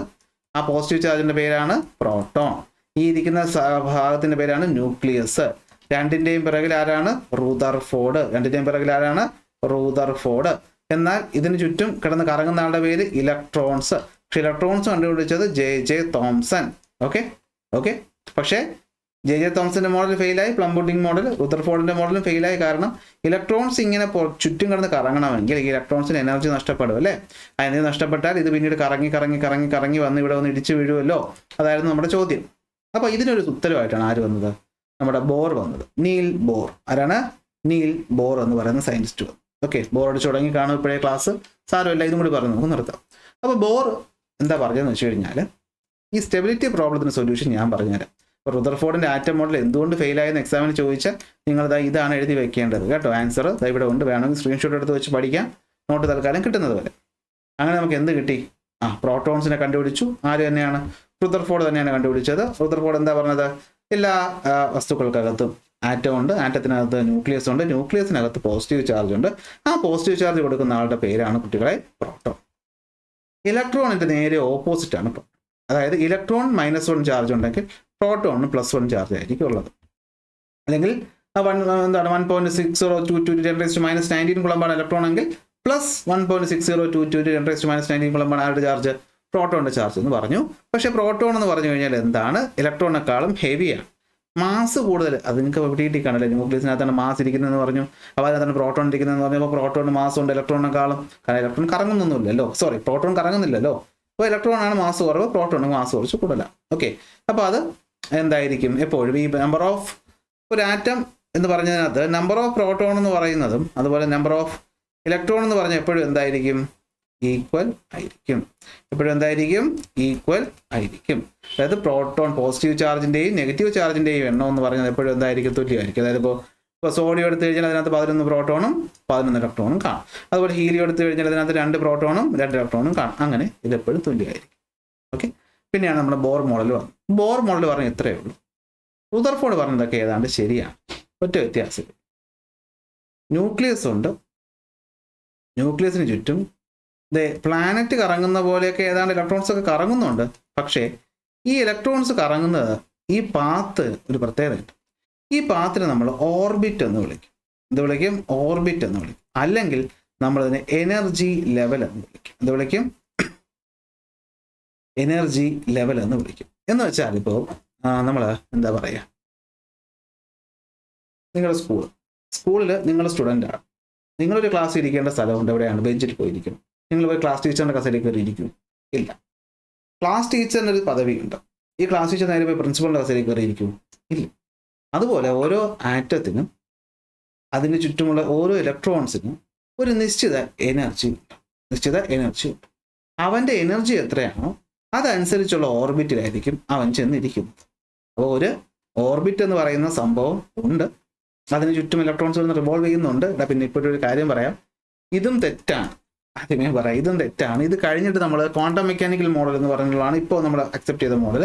അത് പറയുമ്പോൾ ഇത് മൊത്തത്തിൽ മാറും. ഓക്കെ, അപ്പോൾ നിങ്ങളൊരു ഐഡിയ ഉണ്ടാക്കാൻ വേണ്ടി പറയുകയാണ്. അപ്പോൾ അനിൽ ബോർ പറഞ്ഞെന്താണെന്ന് വെച്ച് കഴിഞ്ഞാൽ 1913 പറഞ്ഞതാണ്, ഇലക്ട്രോൺ എന്ന് പറയുന്നത് ഒരു സർക്കുലർ ഫിക്സഡ് പാത്തിലൂടെയാണ് കറങ്ങുന്നത്. ഇതിനെ നമ്മൾ ഓർബിറ്റ് എന്ന് വിളിക്കും, ഷെൽ എന്ന് പറയാം, അല്ലെങ്കിൽ എന്താണ് സ്റ്റേഷനറി സ്റ്റേറ്റ് എന്ന് പറയാം. അതിനൊരു ഡെഫിനിറ്റ് ആയിട്ടുള്ള എനർജി ഉണ്ട്. ഇത് ഓരോന്നിനും നമ്മൾ കെ, എൽ, എം, എൻ എന്നിങ്ങനെ പറഞ്ഞ ഓരോ പേരുകളും കൊടുത്തിട്ട് ഉണ്ട്. അതിൽ ന്യൂക്ലിയസിന് ഏറ്റവും അടുത്തിരിക്കുന്ന ആളാണ് കെ എന്ന് പറയുന്നത്. അത് കഴിഞ്ഞ് എൽ, അത് കഴിഞ്ഞിട്ട് എം, അത് കഴിഞ്ഞിട്ട് എൻ, ഇങ്ങനെയാണ് വരുന്നത്. ഇതിനകത്തൂടെയാണ് ഇലക്ട്രോൺസ് കടന്ന് കറങ്ങുന്നത്. ഓക്കെ, ഇനി ചുമ്മാ പോകാൻ പറ്റൂ? ഇല്ല. ഇലക്ട്രോൺസുകൾ അവരുടെ എനർജി അനുസരിച്ചാണ് ഷെല്ലിലേക്ക് എത്തുന്നത്. അതായത് ഈ ഷെൽ എന്ന് പറയുന്ന ഇവിടെ മാത്രമേ ഇലക്ട്രോൺ എന്ത് ചെയ്യാൻ പറ്റുള്ളൂ? കിടന്ന് എക്സിസ്റ്റ് ചെയ്യാനായിട്ട് പറ്റുള്ളൂ. നിങ്ങൾ ആലോചിക്കുക, ഇപ്പോൾ നമ്മളൊരു തടി എടുത്തു, അതിനകത്ത് ചെറിയൊരു ഗ്രൂവ് ഉണ്ടാക്കി. നിങ്ങളെ ഈ വീട്ടിലൊക്കെ ഈ സ്ലൈഡിങ് ഗേറ്റ് ഒക്കെ ഉണ്ടാവുമല്ലോ, അതിൻ്റെ ബോൾ ബെയറിങ്ങളൊക്കെ പ്രവർത്തിക്കുന്ന കണ്ടിട്ടുണ്ടോ? ഒരു ഗ്രൂവിനകത്തൂടെ അതിന് ഉരുണ്ട് പോകാൻ പറ്റത്തുള്ളൂ, അപ്പുറത്തോട്ട് ഇപ്പുറത്തോട്ടൊന്നും പോകാൻ പറ്റത്തില്ല. അതുപോലെ ഈ ഇലക്ട്രോൺസും ഈ പറഞ്ഞ ഓർബിറ്റിൽ ഇങ്ങനെ കിടന്ന് കറങ്ങിക്കൊണ്ടിരിക്കും. ഇനി പ്രത്യേകത പറയുന്ന കാര്യം എന്താണെന്ന് വെച്ച് കഴിഞ്ഞാൽ, അങ്ങനെ ഇലക്ട്രോൺസ് ഈ പറഞ്ഞ ഫിക്സഡ് ഷെല്ലിലൂടെ കറങ്ങാൻ അതിന് എനർജിയുടെ ആവശ്യമില്ല. എക്സ്പെരിമെന്റ് വെച്ച് അദ്ദേഹം പ്രൂവ് ചെയ്ത കാര്യമാണ്. അതിന് ഈ ഫിക്സഡ് പാത്തിലൂടെ കറങ്ങാൻ എന്തിൻ്റെ ആവശ്യമില്ല? എനർജിയുടെ ആവശ്യമില്ല. അപ്പോൾ അതുകൊണ്ട് എനർജി നഷ്ടപ്പെടുന്നില്ല. അപ്പോൾ എനർജി നഷ്ടപ്പെടാത്തിടത്തോളം അത് ന്യൂക്ലിയസിലോട്ട് വന്ന് ഇടിക്കുന്നില്ല. സോ എന്താണ്? Electrons സ്റ്റേബിളാണ്.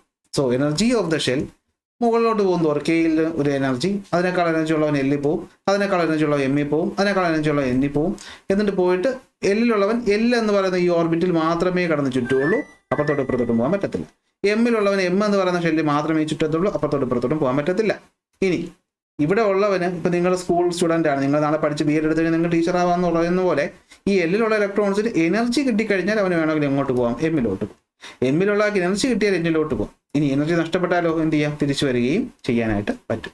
Electrons can jump between the shells by absorbing or releasing a fixed amount of energy equal to the difference. അപ്പോൾ ഈ ഡിഫറൻസിനനുസരിച്ചുള്ള എനർജി കിട്ടിയാൽ അങ്ങോട്ടും ഇങ്ങോട്ടും മൂവ് ചെയ്യാൻ പറ്റും. പക്ഷേ നിശ്ചിത എനർജി ഉള്ള ഒരാൾക്ക് ആ ഓർബിറ്റിൽ കിടന്ന് കറങ്ങാനേ പറ്റത്തുള്ളൂ. ഇനി ഓരോ ഓർബിറ്റിലുള്ള ആൾക്കാരുടെ എണ്ണത്തിനും എന്തുണ്ട്?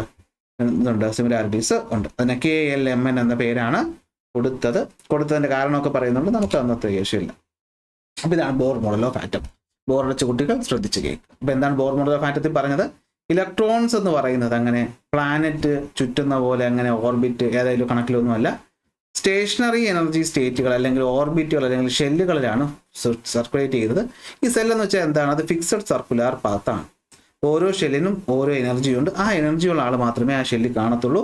അവൻ അവിടെ കിടന്ന് കറങ്ങാനായിട്ട് എനർജിയുടെ ആവശ്യം ഇല്ല. അതായത് നമ്മളതിനെ കെ, എൽ, എം, എൻ എന്ന പേര് പറഞ്ഞ് വിളിച്ചു. ഇതാ കണ്ടോ, കെ, എൽ, എം, എൻ.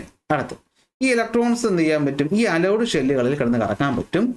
അതിനിടയിലോട്ടൊന്നും പോകാൻ പറ്റത്തില്ല. അതായത് ഇതാ ഇപ്പം നോക്കിക്കോ, ഇതിനിടയിലായിട്ടൊന്നും ഇലക്ട്രോൺസിന് കറങ്ങാനൊന്നും പറ്റത്തില്ല. ഈ വരച്ചേക്കുന്ന ഫിക്സഡ് പാത്തിലൂടെ മാത്രമേ കറങ്ങാനായിട്ട് പറ്റുള്ളൂ എന്നാണ് ബോർ പറഞ്ഞത്. ഓക്കെ, ഇങ്ങനെ മൂവ് ചെയ്യുന്ന സമയത്ത് ഇലക്ട്രോൺ എനർജിയുടെ ആവശ്യം വരത്തില്ല. എനർജി വേണ്ട. ആദ്യത്തെ ആൾ കെ ആണ്, അതിലൊന്ന്, അതാണ് ഏറ്റവും അടുത്ത്.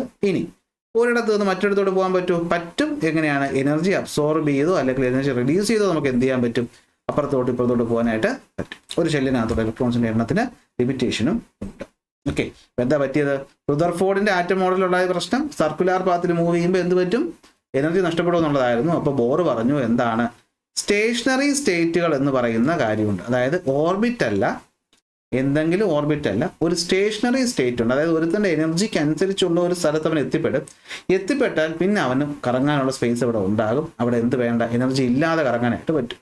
അതായത് ഈ സ്റ്റേഷനറി സ്റ്റേറ്റിൽ എനർജി വേണ്ട, എനർജി അവിടെ കോൺസ്റ്റന്റ് ആയിരിക്കും. സോ മോഷൻ നടത്താൻ എനർജി അവിടെ വേണ്ട എന്നാണ് ആര് പറഞ്ഞത്, ബോർ പറഞ്ഞത്. അത് അദ്ദേഹം എക്സ്പെരിമെന്റ് വഴി പ്രൂവ് ചെയ്യുകയും ചെയ്തു. അതുകൊണ്ട് നമ്മൾ Bohr model of and accept ചെയ്തു. പക്ഷേ ഇത് തെറ്റാണ്. പിന്നീട് നമ്മൾ അതിനകത്തുള്ള കുറേ മാറ്റങ്ങൾ വന്നിട്ട് ക്വാണ്ടം മെക്കാനിക്കൽ മോഡൽ കൊണ്ടുവന്നു. നിങ്ങൾക്ക് +1-ലോ +2-നോ അത് പഠിക്കാനുണ്ട്. അപ്പോൾ പഠിക്കുക. സോ അത്രയേ ഉള്ളൂ. നമ്മുടെ ചാപ്റ്ററിൻ്റെ ആദ്യ ഭാഗം നമ്മൾ ഒരൊറ്റ ക്ലാസ് കൊണ്ട് കംപ്ലീറ്റ് ചെയ്തു. കുറച്ച് ലെങ്ത് കൂടുതലാണെന്ന് എനിക്കറിയാം, എന്നാലും മാക്സിമം സമയം കൊണ്ട് മാക്സിമം ക്ലാസ് കൊടുക്കുക എന്നുള്ളതാണ്. സോ ഇതാണ് എന്താ ആദ്യ ഭാഗം. ഇനി നമ്മൾ ഇതിനകത്തോട് മറ്റൊരു ഭാഗത്തോട്ടാണ് പോകുന്നത്. അതായത് ന്യൂട്രോൺ എന്ന് പറഞ്ഞ ഒരാളെ കണ്ടുപിടിക്കും. പിന്നെ അറ്റോമിക് നമ്പർ, മാസ് നമ്പർ, അങ്ങനെ മറ്റു കുറച്ച് ഭാഗങ്ങളാണ്. ഡിസ്കവറി പരിപാടിയിലും ന്യൂട്രോൺ ഒഴിച്ച് ബാക്കിയെല്ലാം നമ്മളിവിടെ പറഞ്ഞിട്ടുണ്ട്.